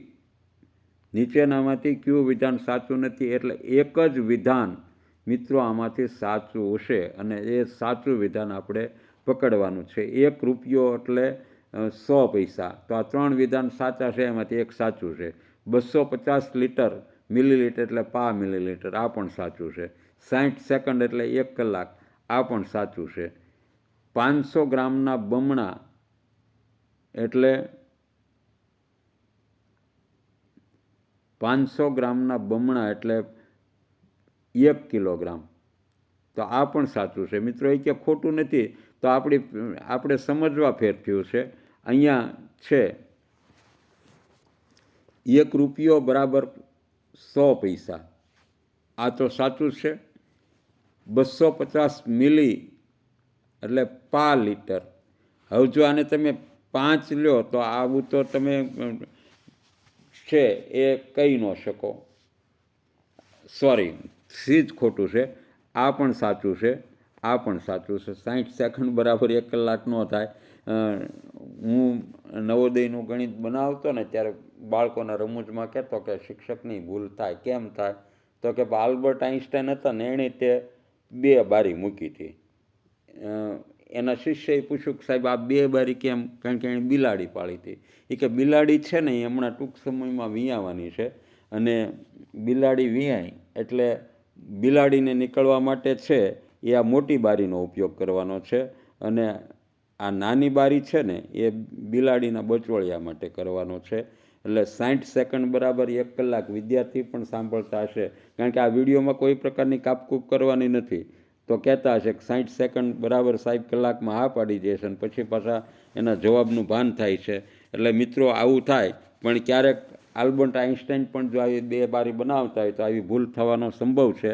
જો આવી ભૂલ ન થાય તો સ્પર્ધાત્મક પરીક્ષામાં કોઈને 100માંથી 100 આવવા એ અઘરા હોય છે. જોઈએ 120માંથી 120 કોણ લે છે. ચાલો પ્રશ્ન નંબર 53 તરફ જઈએ.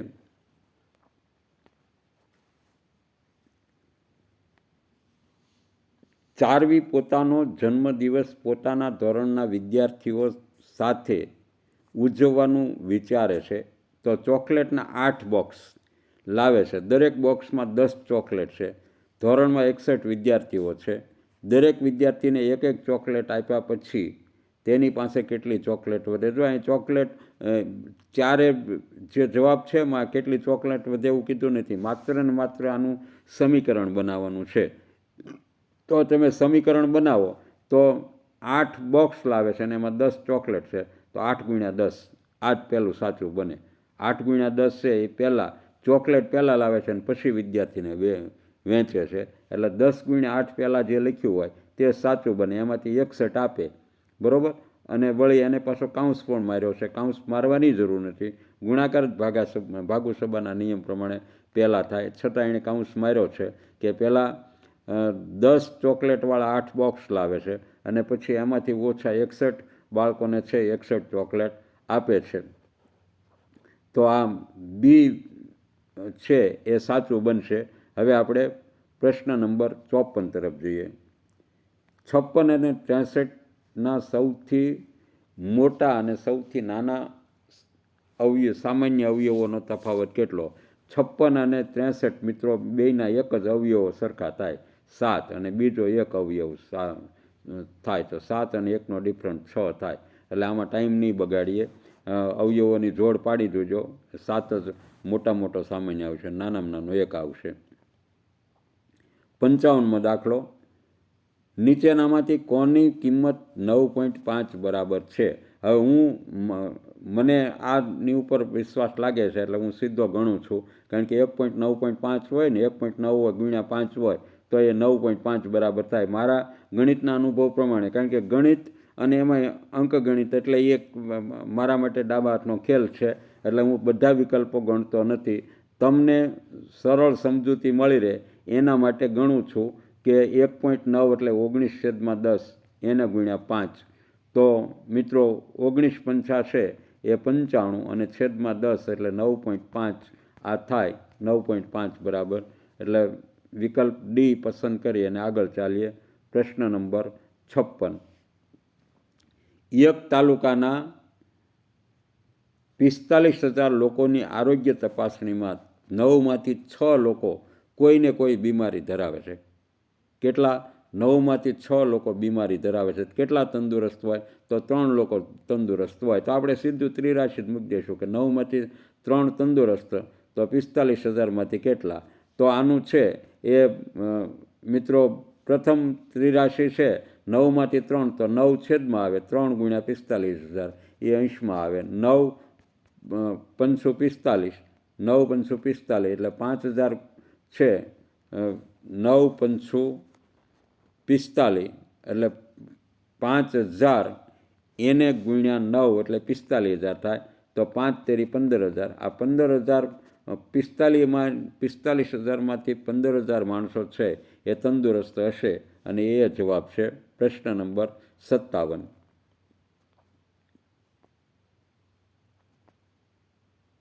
એક પ્રવાસ પર્યટન માટે સરકારી બસ 20 રૂપિયા પ્રતિ કિલોમીટરના ભાડા પર બાંધવામાં આવી. આ બસનું શરૂઆતનું મીટર રીડિંગ છે એ 13,457.8 કિલોમીટર દર્શાવે છે, તથા પ્રવાસ પૂરો થતાં 13,772.8 કિલોમીટર દર્શાવે છે. તો પ્રવાસના અંતે કેટલું ભાડું ચૂકવવું પડશે?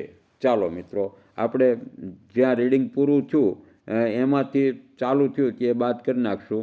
13,772.8 એને ઓછા 13,457.8. 8માંથી 8 જાય તો 0, દશાંશ ચિહ્નનું દશાંશ ચિહ્ન. 12માંથી 7 જાય તો 5, અને અહીંયા 7ને બદલે 6 વધ્યા. 6માંથી 5 જાય તો 1, 7માંથી 4 જાય તો 3, 13માંથી 13 જાય તો 0, 0. 315 કિલોમીટર છે એ મિત્રો બસ છે એ પ્રવાસ કરે છે. 315 કિલોમીટર ચાલે છે. હવે 1 મીટરનું ભાડું છે એ 20 છે, તો 315 દૂર છે એ મિત્રો 630 થશે, અને 1 શૂન્ય ચડે એટલે 6,300 રૂપિયા થાય. બી જવાબ આવે પ્રશ્ન નંબર 58 તરફ. દિવસ અને છોડની ઊંચાઈ સેન્ટીમીટરમાં. 0 દિવસ, આજે રોપણી કરી છે એટલે એની લંબાઈ છે એ 0 જ હશે. 3 દિવસને અંતે છે એ અંકુરિત થઈ અને 1.2 સેન્ટીમીટરનું મિત્રો થાય છે. 6ઠ્ઠા દિવસે છે એ 3.3નું થાય. 9મા દિવસે 6.1નું થાય. 12મા દિવસે છે એ 8.4નું થાય, ને 15મા દિવસે છે એ 9.5નું થાય. 18મા દિવસે 10.1નું થાય. તો ઉપરના વૃદ્ધિ કોષ્ટક પરથી શોધી કાઢો કે કયા દિવસો દરમિયાન છોડની ઊંચાઈ સૌથી ફેરફાર છે. તો આ 1.2 છે. 1.2માં 2.2 ઉમેરીએ એટલે 3.3 થાય. 3.3માં છે એ મિત્રો 2.9 જેવું ઉમેરીએ એટલે 6.1 થાય, અને 6.1માં છે એ 2.3 ઉમેરો એટલે 8.4 થાય. 8.4માં છે એ મિત્રો 1.9 જેવું ઉમેરીએ એટલે, અથવા તો 2.1 ઉમેરીએ 1.1 ઉમેરીએ એટલે 8.4માં 1.1 ઉમેરીએ એટલે 9.5 થાય. 9.5માં 0.6 ઉમેરીએ એટલે જો 18મા દિવસે તેની વૃદ્ધિ છે અટકે છે. પહેલાં તો સીધું જ 3જા દિવસ પછી છે એ ગજરો કાઢે છે છોડ, આ નક્કી થાય. 3.3 છે એમાંથી 6.1 થાય એટલે 2.8 જેટલું વધે છે.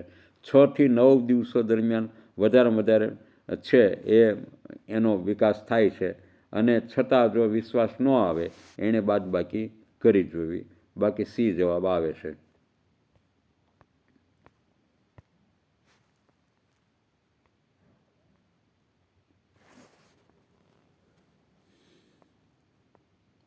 પ્રશ્ન નંબર 59.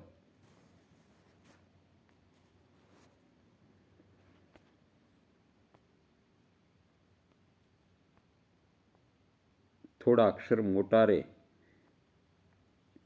નીચેના કોષ્ટકમાં અલગ અલગ દુકાનદારો દ્વારા આપવામાં આવેલ પ્રતિ કિલોગ્રામ ખાંડનો ભાવ છે. દુકાનદારનું નામ છે ને પ્રતિ કિલોગ્રામ ખાંડનો ભાવ છે. દુકાનદાર એ 36 રૂપિયા લે છે, દુકાનદાર બી છે એ 30 રૂપિયા લે છે, અને દુકાનદાર સી છે એ 40 રૂપિયા લે છે. હવે મયુર 12 કિલોગ્રામ ખાંડ છે ને એના બદલે સીની પાસેથી ખરીદે તો કેટલા વધુ રૂપિયા આપવા પડે? અહીંયા લીધી હોત તો 36 રૂપિયામાં મળત, ને અહીંયા છે એ 40 રૂપિયામાં પડી, એટલે 1 કિલો છે એ 4 રૂપિયા વધારે આપવા પડ્યા. કેટલા આપવા પડ્યા? 4 કિલો રૂપિયા. તો 12 કિલો કેટલા આપવા પડે? 12 ચોક 48 એ જવાબ આવે. ચાલો મિત્રો પ્રશ્ન નંબર 60 તરફ. 1 સેન્ટીમીટરના 6000 ઘનને એક બોક્સમાં ગોઠવવામાં ઈચ્છે તો નીચેના પૈકી કયા બોક્સમાં બધા જ ઘનો ગોઠવી શકાશે? હવે 6000 કેવા 6000 ઘન છે, આવા નાના નાના કેવા છે? 6000 ઘન છે.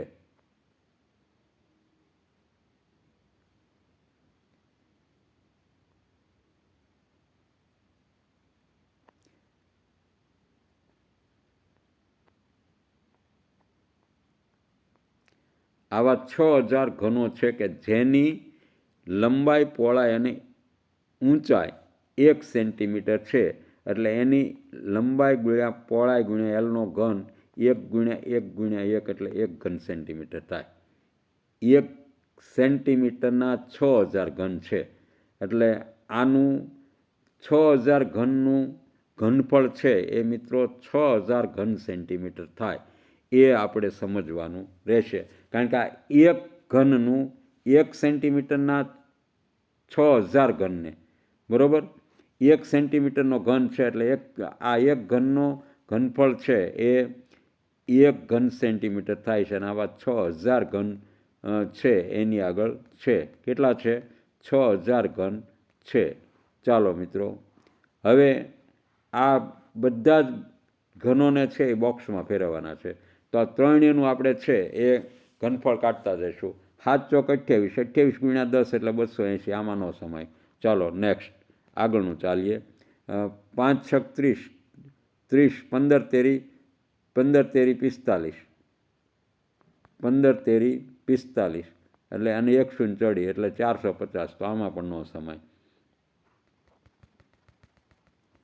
હવે 20 ગુણ્યા 10 ગુણ્યા 10 તો 2 એકુ 2, 2 એકુ 2 અને એને કેટલા શૂન્ય ચડે? તો કે 4 શૂન્ય ચડે છે. કેટલા? 3 શૂન્ય ચડે. 2 અને 20 અને 10ની 3 શૂન્ય ચડે. સોરી,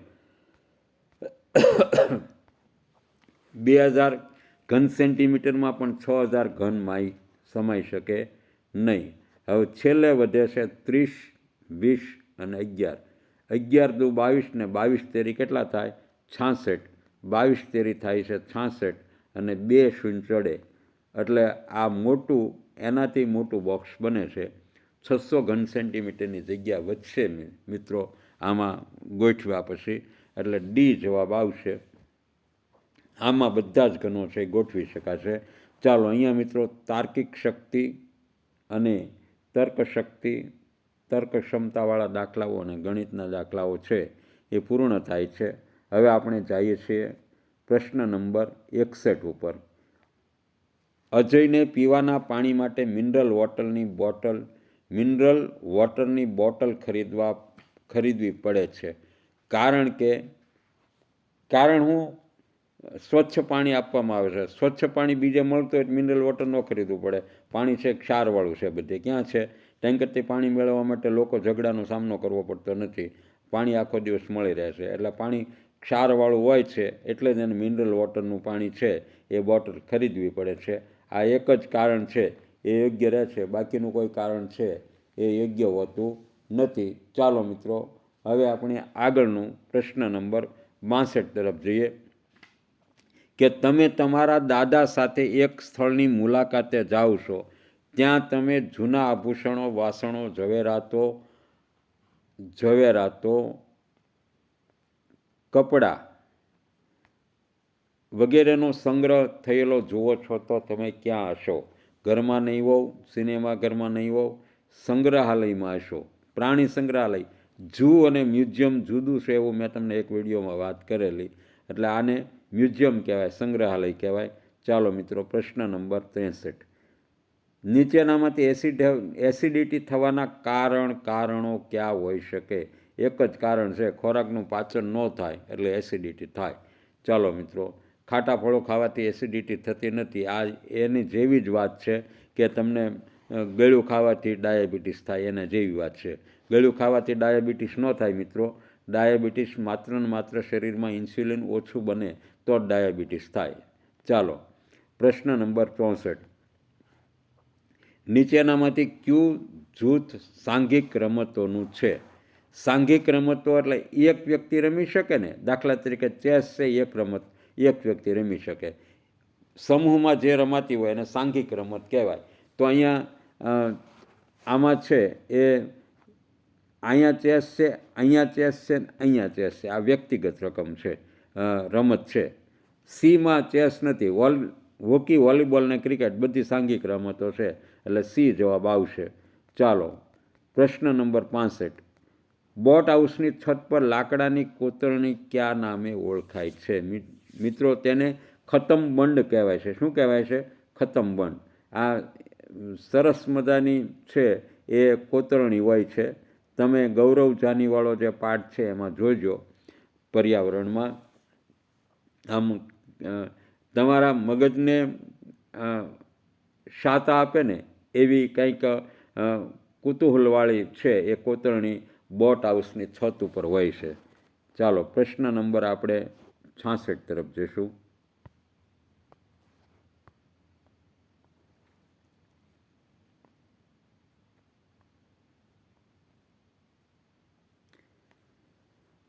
નીચેનામાંથી કયા રાજ્યોમાં ગાઢ જંગલો નહીવત જોવા મળે છે? મિત્રો, નીચેનામાંથી કયા રાજ્યોમાં ગાઢ જંગલો નહીવત જોવા મળે છે? ગાઢ જંગલો મિત્રો આપણા દેશમાં યુપી અને બિહાર, એટલે કે ઉત્તર પ્રદેશ અને બિહાર બે જ વિસ્તાર એવા છે કે જે ગંગા અને યમુના નદીનો છે, અને બાકીની અન્ય નદીઓનો નદી કિનારાનો પ્રદેશ છે, એટલે ત્યાં ગાઢ જંગલો નથી. સૌથી વધુ માનવ વસ્તી પણ ત્યાં હોવાનું કારણ જ એટલું છે કે જંગલી વિસ્તાર નથી. આદિવાસી વસ્તી પણ ખૂબ જ ઓછી છે, એટલે બી જવાબ આવશે. ચાલો, પ્રશ્ન નંબર 68. તમારી નાનીની દીકરી સાથે તમારે શું સંબંધ થાય? હવે નાનીની દીકરી કાં તમારી મમ્મી થાય ને કાં તમારી માસી થાય, એટલે આમાં મમ્મી આપ્યું નથી એટલે માસી જ આવશે. માસી જ આવશે, બરાબર? ઓકે, ચાલો, પ્રશ્ન નંબર છે એ 69. સાપ વિશે શું સાચું નથી? સાપને કાન હોતા નથી, કાન તો હોય છે. સાપ ઉંદર ખાય છે તો એ પણ સાચું છે. સાપ ઝાડ પર ચડી શકે છે એ પણ સાચું છે. સાપ બિનનો અવાજ સાંભળી શકે છે, આ સાચું નથી. એક ખોટું વિધાન છે આ. સાચું નથી એટલે એમાં એક ખોટું વિધાન હોય. તો સાપ બિનનો અવાજ સાંભળી શકતો નથી, માત્ર ને માત્ર ભ્રમણા છે કે મદારી છે એને બિન ઉપર નચાવે છે, એ ખોટી બાબત છે આખી, એટલે ડી જવાબ આવશે. પર્વતારોહણથી કયા ગુણો વિકસે છે? વફાદારી, જ્ઞાન, નેતૃત્વ, સાહસિક વૃત્તિ, પ્રામાણિકતા, તાર્કિકતા અને આપેલ તમામ. તો મિત્રો આમાં આપેલા તમામ ગુણો છે એનો વિકાસ થાય છે. ચાલો, પ્રશ્ન નંબર 71 તરફ. તમારી શાળાનો પ્રવાસ અમદાવાદ જિલ્લામાં જાય છે, તો તમને નીચેનામાંથી કયા સ્થળો જોવા મળશે? મોઢેરાનું સૂર્ય મંદિર અને કીર્તિ તોરણ. આ નથી લાગુ પડતું. ભુજિયો ડુંગર, આ કચ્છ છે. માતાનો મઠ પણ કચ્છ છે. સાબરમતી આશ્રમને નર્મદા સીદી સૈયદની જાળી, આ અમદાવાદને લાગુ પડે છે. અમૂલ ડેરીને ગાંધી આશ્રમ છે, પણ અમૂલ ડેરી અમદાવાદમાં નથી. હવે 72માં, ઉત્તર ગુજરાતની નદીઓનું જૂથ કયું છે? તો એમાં બનાસ, સરસ્વતી, રૂપેણ, સાબરમતી આ બધી જ છે, પણ હવે અહીંયા 3 જ આપી છે તો આપણે આ 3ને જૂથ ગણશું. છતાં બધી જોઈ લઈ. ખારી, ભૂખી ને કનકાવતી તે લાગુ પડતું નથી. મચ્છુ, આજી ને શેત્રુંજી આ સૌરાષ્ટ્રની નદીઓ છે. તાપી, નર્મદા અને વિશ્વામિત્રી આ દક્ષિણ ગુજરાતની નદીઓ છે. મિત્રો, આ મધ્ય ગુજરાતની નદીઓ થાય. પ્રશ્ન નંબર 73.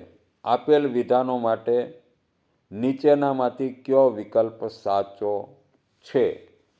સ્થળાંતર કરતા પરિવારોના બાળકોના શિક્ષણ પર અસર થાય છે. પરિવારો મોટાભાગે રોજગારી માટે સ્થળાંતર કરે છે.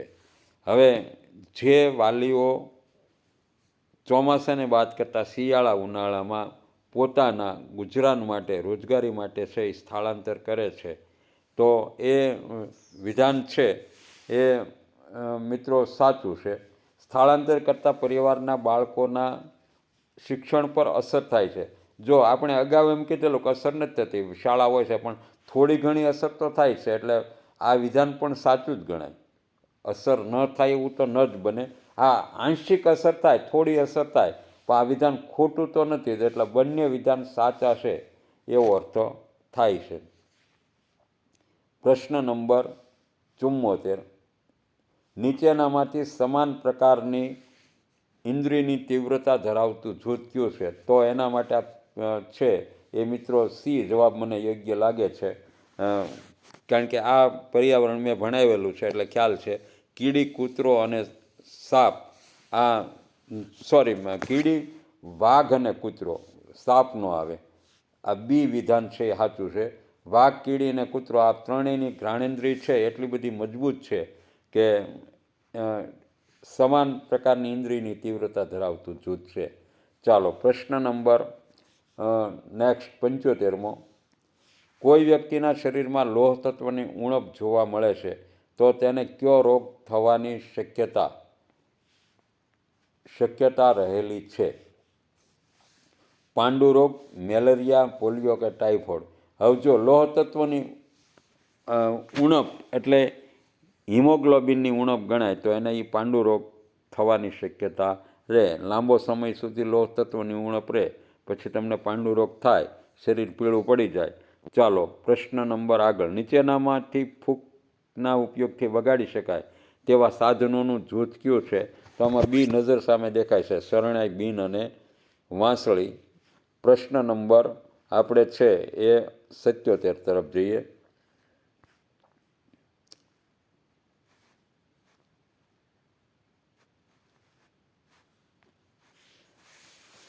નીચે જણાવેલ ખાદ્ય સામગ્રી પૈકી કઈ વાનગીઓ ફક્ત ફળોમાંથી બનાવેલી છે? તો અહીંયા આપણે બધી જ વાંચવા નથી રહેવી. મને આ ચોથી વાનગી દેખાય છે. લીંબુ શરબત, કેરીનો રસ, પાઇનેપલ જ્યુસ અને અથાણું આ છે એ ફળોમાંથી બનાવેલી છે. પ્રશ્ન નંબર 78. ગુજરાતની સરહદ સાથે કયા જૂથના રાજ્યો જોડાયેલા છે? ગોવા ગુજરાતનું પાડોશી રાજ્ય નથી, ઉત્તર પ્રદેશ નથી, રાજસ્થાન છે, પંજાબ કે દિલ્હી નથી, મહારાષ્ટ્ર, રાજસ્થાન અને મધ્યપ્રદેશ આ રાઈટ આન્સર છે. સી કર્ણાટક, ઝારખંડ આપણો પાડોશી રાજ્યો નથી, મહારાષ્ટ્ર છે, એટલે આપણે સી જવાબ છે એ આવશે. પ્રશ્ન નંબર છે એ 79. તમે આંબાવાડિયામાં ફરતા હોય ત્યારે બધા જ આંબા મોરી ઉઠ્યા હોય, ફૂલ મોર આવેલો હોય તો તે કયો સમયગાળો છે? મિત્રો, તો તે ઉનાળો, ગ્રીષ્મ ઋતુ, શિયાળો, હેમંત ઋતુ, ઉનાળો, વસંત ઋતુ કે ચોમાસું, શરદ ઋતુ? મિત્રો, શિયાળાની હેમંત ઋતુ છે એમાં એ છે એ મોર બેસવાનું છે એ ચાલુ થાય, અને ઉનાળો, વસંત ઋતુ આવે ત્યાં તો નાની નાની છે એ એને કેરી થઈ જતી હોય છે, એટલે શિયાળો, હેમંત ઋતુ એ જ સાચો જવાબ છે. પ્રશ્ન નંબર 80. નીચેનામાંથી કઈ વનસ્પતિ બીજ દ્વારા ઉગતી વનસ્પતિની જોડ નથી? તો અહીંયા કેળ અને શેરડી. કેળના પણ બીજ હોતા નથી અને શેરડીના પણ બીજ હોતા નથી, એટલે તે બીજ દ્વારા ઉગતી વનસ્પતિની જોડ નથી, એ સાચું બને. ચાલો મિત્રો, પ્રશ્ન નંબર 81. અહીંયા પર્યાવરણના પ્રશ્નો છે એ પૂરા થાય છે અને ગુજરાતીના પ્રશ્નો ચાલુ થાય છે. તો ગુજરાતીના પ્રશ્નો માટે જો 2023 કે 2024માં ફકરો પૂછાયો નથી, પણ નમૂનાના પ્રશ્નપત્રોમાં બધામાં ફકરો છે, એટલે એકાદો ફકરો પૂછાવાની શક્યતા ખરી. પહેલાં પ્રથમ તો ફકરાનું આદર્શ વાંચન, આરોહ અવરોહ અને દરેક વિરામચિહ્નોના યોગ્ય યથાર્થરૂપ લઈ અને આદર્શ વાંચન થશે તો તમને તે વાક્યો પાછળનો અને તે ફકરામાં રહેલો ભાવ છે એ સમજાશે. એટલે મિત્રો, હું જે રીતે વાંચું છું તેવી રીતે કોઈ પણ નવો ફકરો, કારણ કે સ્પર્ધાત્મક પરીક્ષામાં જવાર નવોદય હોય કે અન્ય કોઈ સર્વિસ માટેની પરીક્ષા હોય તો પરીક્ષક અથવા તો પેપર સેટર એટલા પ્રયત્નો તો કરે જ છે કે એ ફકરો અગાઉ કોઈ દિવસ પૂછાયો ન હોય. પરીક્ષામાં તમારે નવો જ ફકરાનો સામનો કરવાનો રહે અને નવો ફકરો કેવી રીતે વાંચવો, એનું આદર્શ વાંચન કેવી રીતે કરવું તે જ અગત્યનું છે. તો હું ફકરો વાંચું છું. ગીરના જંગલમાં ભેંસો વગેરે દુધાળા ઢોર પાળનારા માલધારીઓ નેસ બાંધીને છૂટા સવાયા વસે છે. સવારે માલધારીઓ પોતપોતાના ઢોર ચારવા નીકળી પડે છે. અજવાળી રાતે ખાડું ચરાવતા ખાડાના શિંગડામાં પગ ભેરવી સૂતા સૂતા આ લોકો ઉમંગમાં આવી દુહા લલકારે અથવા મીઠા પાવા વગાડે ત્યારે આ દ્રશ્ય અને સૂર આંખ અને કાનને આનંદથી તરબતર કરી જાય છે. ગીરના જંગલમાં માલધારીઓના 300 જેટલા નેસડામાં આ કુટુંબો વસે છે. માલધારી સ્ત્રી પુરુષો અને બાળકો ખડતલ અને હિંમતવાન હોય છે. માલધારીઓ પોતાના ઢોરના દૂધ છાશ વેચતા નથી, પરંતુ ઘી બનાવીને વેચે છે. મિત્રો, ગીરના માલધારીઓનું વર્ણન માત્ર ને માત્ર 5 કે 6 વાક્યોમાં અને 5 કે 6 લીટીમાં છે, એ તમને કરી બતાવ્યું છે.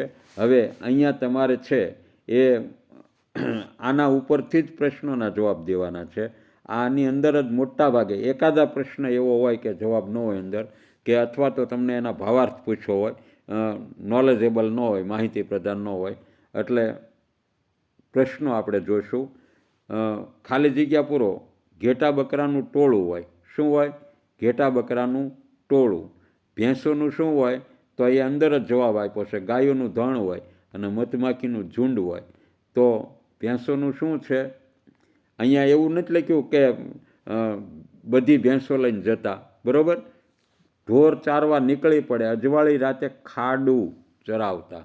એટલે તમે આમાંથી જો, કારણ કે ફકરો તમારા માટે કોઈ આદર્શ શિક્ષક હોય ને તો તમને આવી સ્પર્ધાની તૈયારી કરાવતા હોય તો 40, 50, 100, 200 ફકરા તમને કરાવડાવે, પણ ફકરો તો નવો જ આવવાનો. હવે અહીંયા અજવાળી રીતે ખાડું ચરાવતા, અહીંયા ઢોર ચારવા નીકળે અને અહીંયા નીકળે છે ખાડું.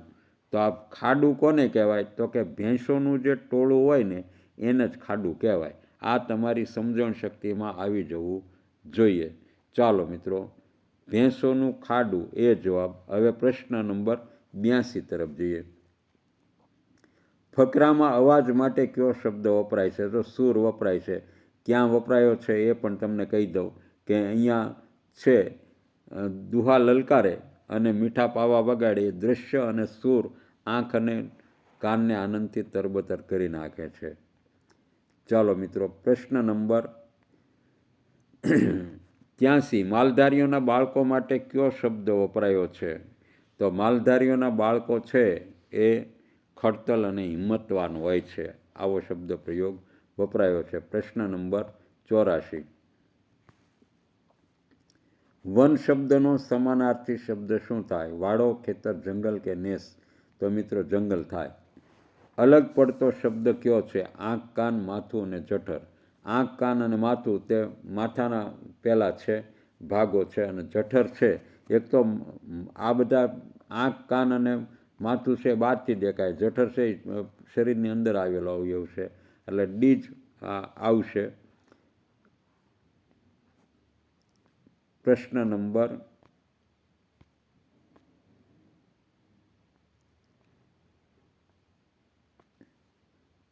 81 થી 85 છે એ મિત્રો 81 થી 85 આ ફકરાના આધારે હતા. હવે આપણે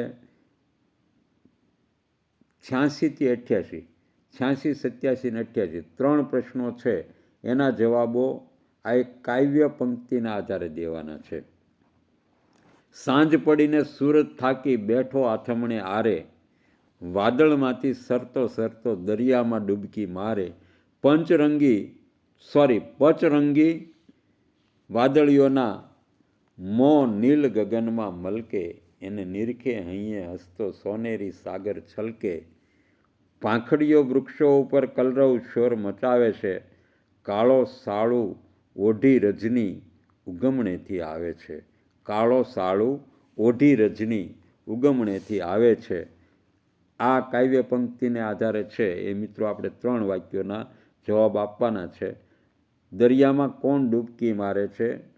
તો કે આથમતો સૂર્ય છે એ જાણે આપણને દરિયામાં ડૂબકી મારતો કાવ્ય પંક્તિમાં દેખાય છે. વાદળમાંથી સરતો સરતો દરિયામાં ડૂબકી મારે.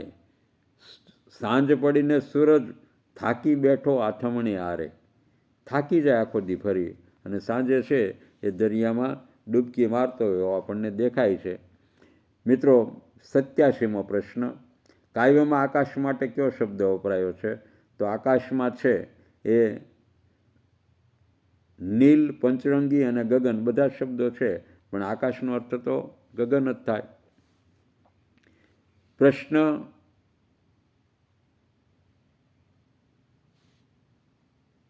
88, કાવ્યમાં દિવસ શબ્દનો વિરોધી શબ્દ છે તો રાત્રિ. અહીંયા રાત્રિ તો ક્યાંય વાપર્યું નથી કાવ્યમાં. કાવ્યમાં તો રજની વાપર્યું છે. રજની એટલે રાત્રિ થાય.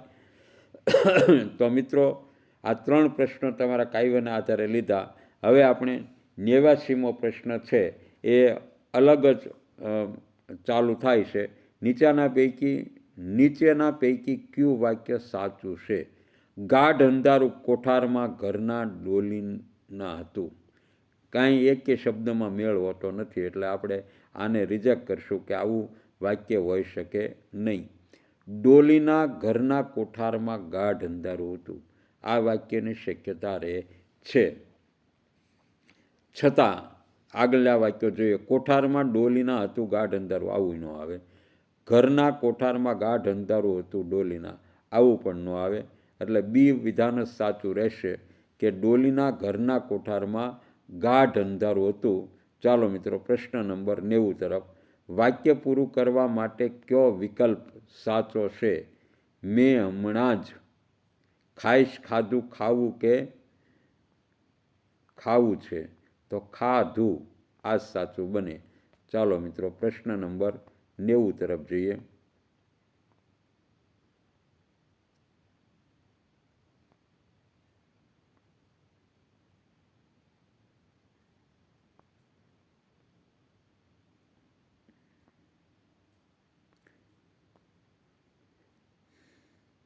પ્રશ્ન 90 આપણે જોઈ લીધો. હવે પ્રશ્ન 91 તરફ જઈએ.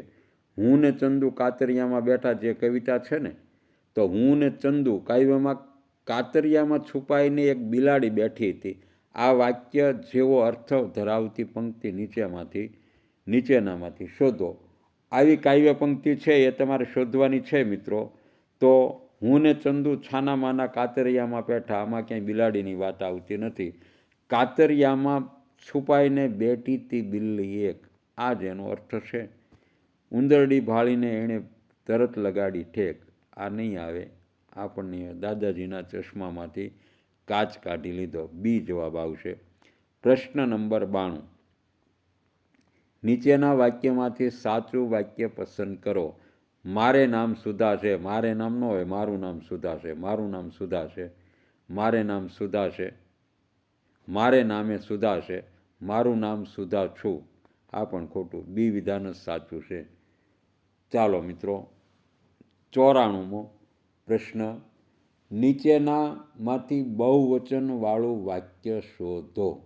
હવે જો અહીંયા 94 નહીં મિત્રો, 93 પ્રશ્ન બાકી રહે. અલગ પડતું જૂથ છે ને એ તમારે જણાવવાનું છે. ડૉક્ટર, દવા, ઇન્જેક્શન, આમાં કંઈ જૂથ અલગ પડતું નથી, બરાબર. એટલે આ શાળા શિક્ષકને વર્ગખંડ, આ પણ એક જ જૂથ હોય એવું લાગે છે. પેન, પેન્સિલ ને રબર, આ પણ એક જૂથ છે. વેકેશન, રજા અને પુસ્તક. હવે વેકેશન હોય, રજા હોય તો અહીંયા વચ્ચે પુસ્તક ન આવે, કારણ કે ત્યાં તો મોજ મસ્તી આવે.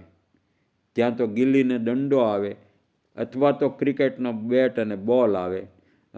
પુસ્તક વચ્ચે ન આવે વેકેશન રજા હોય, એટલે ડી જવાબ આવશે.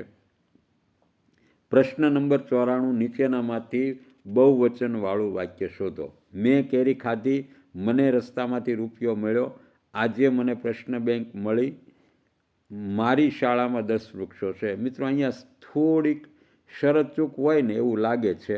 અહીંયા મારી શાળામાં 10 વૃક્ષો છે એને બદલે અહીંયા આગળ હોવો જોઈએ, અથવા તો અહીંયા આગળ હોવો જોઈએ.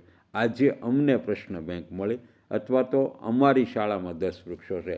આ બંને બહુવચનવાળા તો છે, એ વાક્યો છે જ, પણ એમાં મારી શાળા કહીએ તો બહુવચન થતું નથી.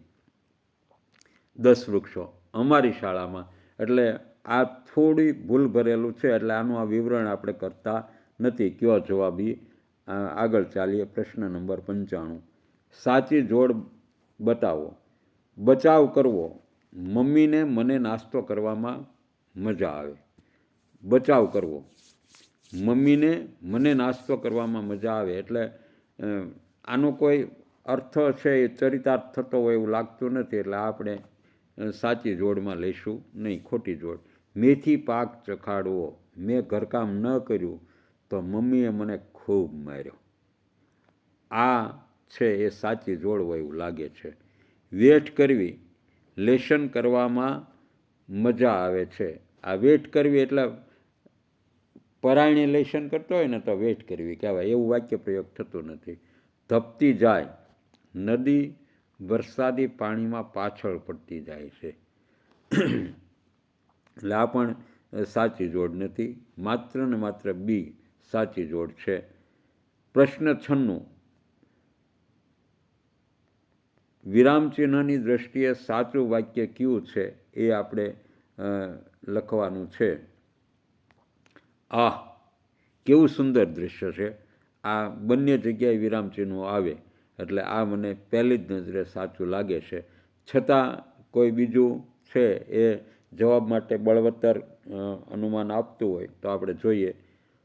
તું કેમ નથી આવતી? તો અહીંયા પૂર્ણ વિરામ ન હોય, અહીં તો પ્રશ્નાર્થ હોવો જોઈએ, એટલે આ તો ખોટું જ છે. પરીક્ષા ક્યારે આવે છે? આ ક્યારે એટલે અહીંયા પ્રશ્નાર્થ, અહીંયા આ જે નિશાની મૂકીએ તે પણ ન આવે. હાશ, કામ થઈ ગયું. હાશ, તો અહીંયા મિત્રો અટકવાનું હતું, અલ્પ વિરામ, અને પછી કામ થઈ ગયું, ત્યાં પૂર્ણ વિરામ હોવું જોઈએ, ત્યાં પ્રશ્નાર્થ મૂક્યું છે. એટલે યોગ્ય વિરામચિહ્નોવાળું વાક્ય તો પહેલું એ જ દેખાય છે. ચાલો પ્રશ્ન નંબર 97 તરફ. ખાલી જગ્યા પૂરો. આજે તે નિશાળે નહીં આવે. ખાલી જગ્યા તેને ઘેર કામ છે, એટલે પછી એટલે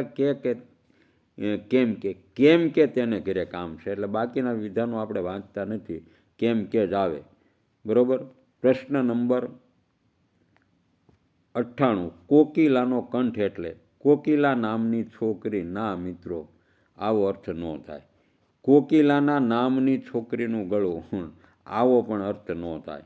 કોયલનો મીઠો અવાજ. કોકિલ કંઠી હોય એટલે કોયલ જેવો મીઠો અવાજમાં ગાતી હોય એને કોકિલાનો કંઠ કહેવાય. કોયલનું ગળું, ના, કોયલનું ગળું એવો અર્થ નથી થતો. કોકિલાનો કંઠ એટલે કોયલનો મીઠો અવાજ, આવો જ અર્થ થાય. અવાજની વાત છે, ગળાની વાત નથી અહીંયા. ચાલો પ્રશ્ન નંબર 99.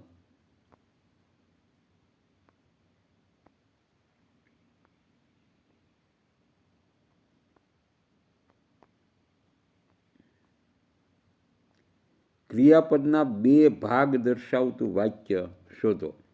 એક વાક્યમાં પૂર્ણ વિરામ ન આવતું હોય અને 2 ક્રિયાપદ, 2 ક્રિયા એકસાથે થતી હોય એવું વાક્ય તમારે ગોતવાનું છે. ઝાડની ડાળ ભાંગી. મમ્મીની સાડી લાવી. ગીતાએ દૂધ પી મને આપ્યું. નીતાએ દાખલો આપ્યો. આમાં મને 2 ક્રિયાપદ દેખાય છે. દૂધ પીવું અને પછી આપવું. પીવું ને આપવું 2 ક્રિયાપદ છે. એટલે ગીતાએ દૂધ પી મને આપ્યું, આ સી જવાબ આવશે. 2 ભાગ દર્શાવતું ક્રિયાપદના. પહેલાં એણે ગીતાએ પીધું ને પછી મને આપ્યું, મેં પીધું, એટલે 2 ભાગ પડે છે. ચાલો પ્રશ્ન નંબર 100. નીચેનામાંથી કયો શબ્દ 2 શબ્દોમાંથી બનેલો નથી? મુશળધાર. મુશળ એટલે સાંભળેલું. મુશળની ધારે વરસે. મુશળ વત્તા ધાર. સાંભેલાની ધારે વરસે ને મુશળ ધારે તો મુશળધાર કહેવાય. નર્મદા. જેને આપણે માં કહીએ છીએ, નર્મદા વત્તા મૈયા માતા, તો આ બે શબ્દો છે. આ બે શબ્દો. સમય, સમયનું પત્રક એટલે સમય પત્રક પણ બે શબ્દો છે. ફરજિયાત, આ ફરજિયાત શબ્દ છે એ બે શબ્દોમાંથી બનેલો નથી, એટલે આ શબ્દ આવશે. ચાલો મિત્રો, અહીંયા ગુજરાતી તમારું છે એ પૂરું થાય છે. હવે શરૂ થાય છે તમારું અંગ્રેજી.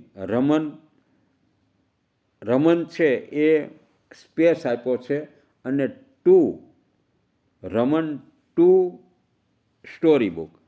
હવે રમન આગળ બે વાર્તાની બુકો છે એવું કહે છે, તો હેવ ક્યાં ડીડ ડઝ તો નહીં આવે, પણ હેવ વપરાય કે હેઝ વપરાય તે નક્કી કરવાનું છે મિત્રો.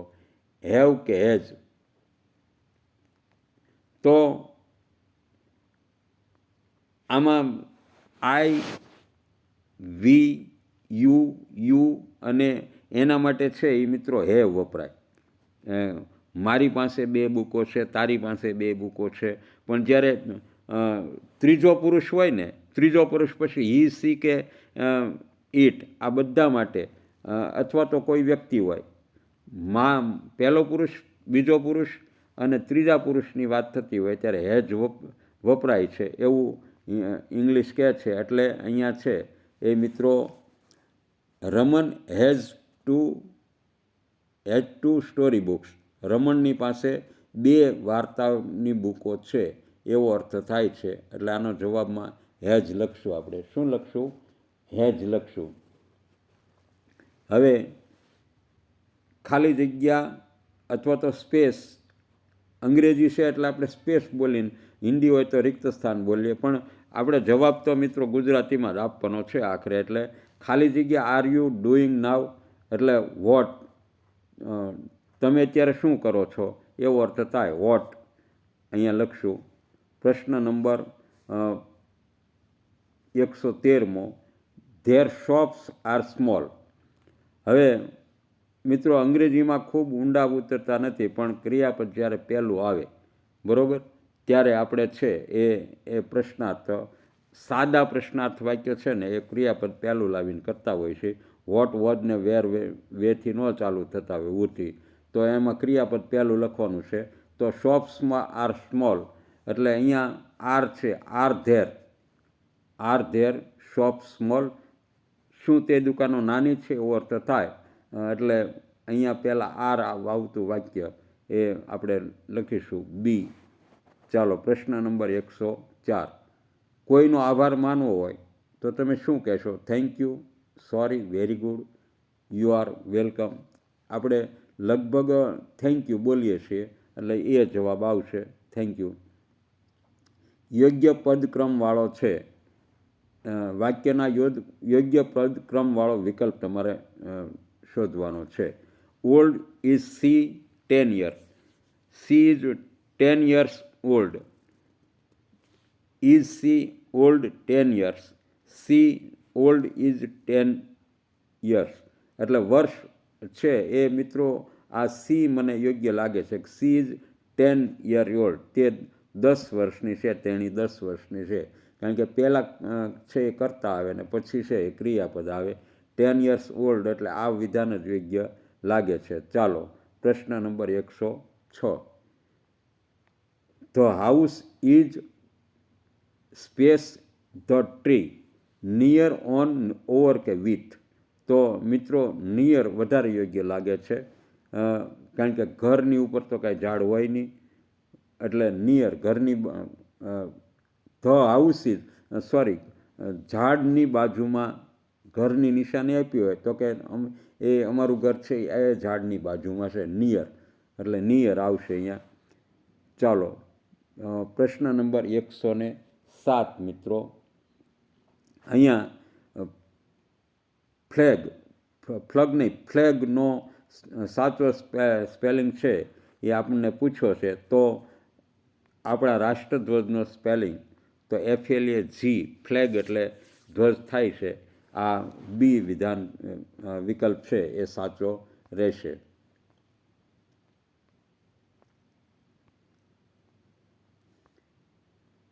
જો અહીંયા કુટુંબનો આંબો આપણે દેશી ભાષામાં કહીએ તો, અને અંગ્રેજીની ભાષામાં કહીએ તો કુટુંબનો ચાર્ટ આપણને છે એ મિત્રો આપ્યો છે. આ ચાર્ટનો આપણે પહેલાં તો અભ્યાસ કરીશું. નીચે આપેલા ચાર્ટના આધારે પ્રશ્નોના જવાબ આપો અને પ્રશ્ન નંબર 108થી 110, 108, 109 ને 110 ત્રણેય પ્રશ્નોના જવાબ આપવાના છે. ગ્રાન્ડફાધરનું નામ શું છે? તો કે રાજુભાઈ છે. અને ગ્રાન્ડ મધરનું નામ શું છે? તો કે જયાબેન છે. આ રાજુભાઈના દીકરા કોણ? તો કે ત્રિલોકભાઈ.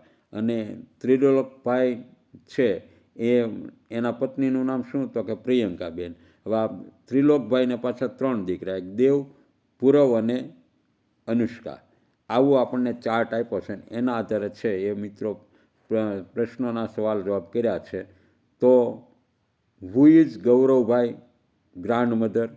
આ જે ગૌરવ છે, પૂરવ છે, પૂરવના ગ્રાન્ડ મધર કોણ થાય? આ પૂરવના ગ્રાન્ડ મધર જયાબેન થાય. આ ત્રિલોકભાઈ હોય ને તો એના જ પાછા મધર થાય. પૂરવના પપ્પાના મમ્મી એટલે ગ્રાન્ડ મધર. પ્રિયંકાબેન એના મમ્મી થાય. બરાબર? ચાલો, પ્રશ્ન number 109. Find out the correct sentence. તમારે યોગ્ય વાક્યશય શોધવાનું છે. ત્રિલોકભાઈ જ પૌરવભાઈ ગ્રાન્ડ મધર. ના, આ ખોટું છે. ત્રિલોકભાઈ છે ને, આપણે ચિત્ર નાનું કરીને સાથોસાથ જોતા જઈએ ને તો મજા આવે, પણ અક્ષર ઉકેલવામાં થોડુંક મિત્રો આંખને તકલીફ થશે. Trilokbhai is પૂરવ grand father. નો, આ પૂરવના ફાધર છે ત્રિલોકભાઈ, એટલે આ વાક્ય સાચું નથી. Anushka is Purav sister. તો આ પૂરવની બેન સિસ્ટર છે એ અનુષ્કા થાય. આ સાચું છે. પ્રિયંકાબેન ઇઝ પૂરવ ગ્રાન્ડ મધર. આ છે એ ગ્રાન્ડ મધર નથી, પૂરવની મધર છે. પછી પૂરવ ફાધર ઇઝ રાજુભાઈ. પૂરવના ગ્રાન્ડ ફાધર રાજુભાઈ છે. એટલે બી વિધાન સાચું છે મિત્રો. ચાલો, અનુષ્કા હેઝ સ્પેસ બ્રધર્સ. અનુષ્કાને કેટલા ભાઈઓ છે? હેઝ ખાલી જગ્યા બ્રધર, એટલે કેટલા ભાઈઓ છે એવું તો પ્રશ્ન નથી કર્યું. કેટલા ભાઈઓ છે? તો નો, ભાઈ નથી. ના, અનુષ્કા છે એના 2 ભાઈઓ દેખાય છે, દેવ અને પૂરવ. એટલે 1, 3 કે 2. અહીંયા 3 ભાઈ બહેન દેખાય છે એટલે સીધો 3 જવાબ ન લખી નાખવો, એ પાછું યાદ રહે. અને 2 ભાઈઓ છે એટલે નાય ન પાડી દેવી. બરાબર? આ દેવ છે અને પૂરવ છે એ બંને છોકરાના નામ છે, એ પણ સાથોસાથ ખ્યાલ છે. એટલે 2D જવાબ આવશે. પ્રશ્ન નંબર 111. એકદમ અંગ્રેજીમાંથી સરળ પ્રશ્ન કર્યો છે. જો આવા પ્રશ્નો પૂછે તો અંગ્રેજીમાં 10માંથી 10 આવી શકે. 5, 9, 3, 7. તો 5, 5, 9, 3, 7 આ બી વિભાગ સાચો છે. બરાબર? હવે મિત્રો એના પછીનો 112નો તમારે છે એ સ્પેલિંગ લખવાનો છે. કે આવો તમે જો તમારા શિક્ષકે લખાવ્યું છે ને વ્યવસાયકારોના નામ, તો આ પોર્ટર એટલે કુંભાર થાય. પોર્ટરનો તમારે સ્પેલિંગ લખવાનો છે. તો પોર્ટરનો સ્પેલિંગ જેણે કાર્પેન્ટર, પોર્ટર, ટીચર, લોઅર, આના જે બધા વ્યવસાયકારોના સ્પેલિંગ પાકા કર્યા છે, તો આ બહુ કાંઈ અઘરો પડતો નથી. POTTER આ સાચો સ્પેલિંગ કુંભારનો બને. પોર્ટર એટલે કુંભાર. ચાલો, प्रश्न नंबर 113. शब्दकोश का सही नाम पहचानिए. राम, राज, राख, राग. ख पहला आवे, પછી ગ આવે, પછી જ આવે ને પછી રામ આવે. તો છેલ્લે રામ હોય એવા ક્યાં છે? 2 વિકલ્પો છે. તો રાખ, રાગ, રાજ અને રામ. અહીંયા રાજ પહેલાં આવ્યું, ગ પહેલો આવે, ડી નો આવે. બી જવાબ સાચો. પ્રશ્ન નંબર 114. 14 संकेत को पहचानिए। संकेत મિત્રો નિર્દોષ ભાવે કબૂલાત કરું તો આ સંકેત મને છે એ ગૂગલ કર્યું ને તો પણ મળ્યો નથી. ચોથા ધોરણના પુસ્તક ઉપર લખેલું છે. ચોથા ધોરણનું પુસ્તક તાત્કાલિક ક્યાંય શોધવા ગયો નથી. એટલે હું મારા અંદાજે છે કોઈ આપણે બહુ મહાન જ્ઞાની છીએ એવો ફાંકો રાખતા નથી. એટલે મને આ સાયકલ ક્રોસિંગનું છે એ પહેલું દેખાય છે. છતાં જો ભૂલચૂક હોય તો તમે સુધારી અને યથાયોગ્ય કરજો. સંકેતને તમારે છે એ ઓળખવાનો છે. હું આને સાયકલ ક્રોસિંગ કહું છું, કારણ કે ગૂગલ ઉપર આની ક્યાંય નોંધ મને મળી નથી. આરટીઓના જેટલા સંકેતો હતા ને એ બધા જ જોયા, પણ આ ક્યાંય મને મળ્યું નથી. એટલે આને હું સાયકલ ક્રોસિંગ કહું છું. કારણ કે રેલવે ક્રોસિંગમાં એના તો ગૂગલ ઉપર પિક્ચરો પડેલા છે, સંકેતો પડેલા છે. બસ ક્રોસિંગ, પદયાત્રી ક્રોસિંગ કે સાયકલ ક્રોસિંગ, આ ત્રણમાંથી હું આને સાયકલ ક્રોસિંગ છે એનો પટ્ટો છે એવું માનું છું. ચાલો, પ્રશ્ન નંબર 115. रात. रात शब्द का वचन परिवर्तन कीजिए तो रातનું बहुवचन મિત્રો રાતે થાય. ચાલો, 116. मैं जल और थल में रहता हूँ तो मगरमच्छ. આ કાકાતુઆ એક તોતાનો જ પેલો ભાગ છે, તો તોતા જેવું જ આવે. શુતુરમુર્ગ એ તો પક્ષી છે. મગરમચ્છ છે એવું છે કે જે જળમાં પણ રહે અને થળમાં પણ રહે, બંને જગ્યાએ છે એ રહે છે. એટલે ડી જવાબ આવશે. હવે મિત્રો આવે છે પ્રશ્ન નંબર 117. મેં દહાડતા હું. તો દહાડે કોણ? જેની ડણક. તવ ડમક ડમક દા દુર ડમકત તવ ડમકત મોરમલ હાર ગિરા. આ તવ ધરર ધરર ન ભોત કડાકા ધરર રવર ધર શિખર નમે તવ ડણક ડણક દાદુર ડમકત. એટલે અહીંયા જેમ વરસાદમાં ડેડકા પુકારે ને એમ જેના એક ડણકથી 1 કિલોમીટર સુધી 2 કિલોમીટર સુધી છે એ બાળક રડી જાય એ સાવજ છે. અને સાવજને હિન્દીમાં શેર કહેવાય. શું કહેવાય? શેર કહેવાય. શેર જવાબ આવશે. મેં દહાડતા હું. ચાલો મિત્રો, પછી પ્રશ્ન નંબર 118. મેરા સ્થાન અલમારી હૈ. તો અલમારીમાં છે એ મિત્રો કઈ વસ્તુ રહે? ચૂલા, સબ્જી, પાણી યા ડિબ્બા. અલમારીમાં આપણને છે એ ડબ્બો દેખાય, બરાબર? એટલે આપણે ડી લખશું. મેં નદી નહીં હું. મહી, ગંગા, નર્મદા આ નદી છે, અને પંપા આ લગભગ સરોવરનું નામ છે, એટલે આ નદી નથી. કિસાન ખેત મેં કૌન સા સાધન કા ઉપયોગ નહીં કરતા હૈ? ફાવડા, કુદાલ, તસલા, કડાહી. આ ફાવડા એટલે છે એ મિત્રો પાવડો થાય, કુદાલ એટલે કોદાળી થાય, તસલા એટલે તગારા જેવું થાય, કડાહી છે ને એ રસોડાનો કિચનનો સામાન છે. એટલે ડી જવાબ આવશે મિત્રો. મિત્રો, કોઈ અગાઉ કીધું એમ આપણે મહાજ્ઞાની હોવાનો દમ ભરતા નથી. ભાંગ્યું તૂટ્યું ગણિતમાં એક્સપર્ટાઇઝ ધરાવું છું. એટલે તમને જો આ મારો વિડીયો ગમતા હોય તો લાઈક કરતા જજો, બાળકો સુધી મોકલતા જજો. મારો આખો વિડીયો જોયો તે બદલ આપનો છે એ આભાર માનું છું. અને જરૂરિયાતવાળા બાળકો સુધી આ વિડીયો પહોંચાડો એટલી વિનંતી સાથે આજનું છે એ મારું વક્તવ્ય છે એ મારું પેપરનું કામ અહીંયા પૂરું કરું છું. આવજો મિત્રો. સૌને જય હિન્દ, જય ભારત. આપ કુશળ રહો, ખૂબ જ મહેનત કરો એવી દરેક વિદ્યાર્થીને, અને આગામી 2 દિવસ પછી આવનારી પરીક્ષામાં સારા ગુણ સાથે ઉત્તીર્ણ થાવ એટલી ભાવના સાથે જય હિન્દ. વિરમું છું. જય હિન્દ. જય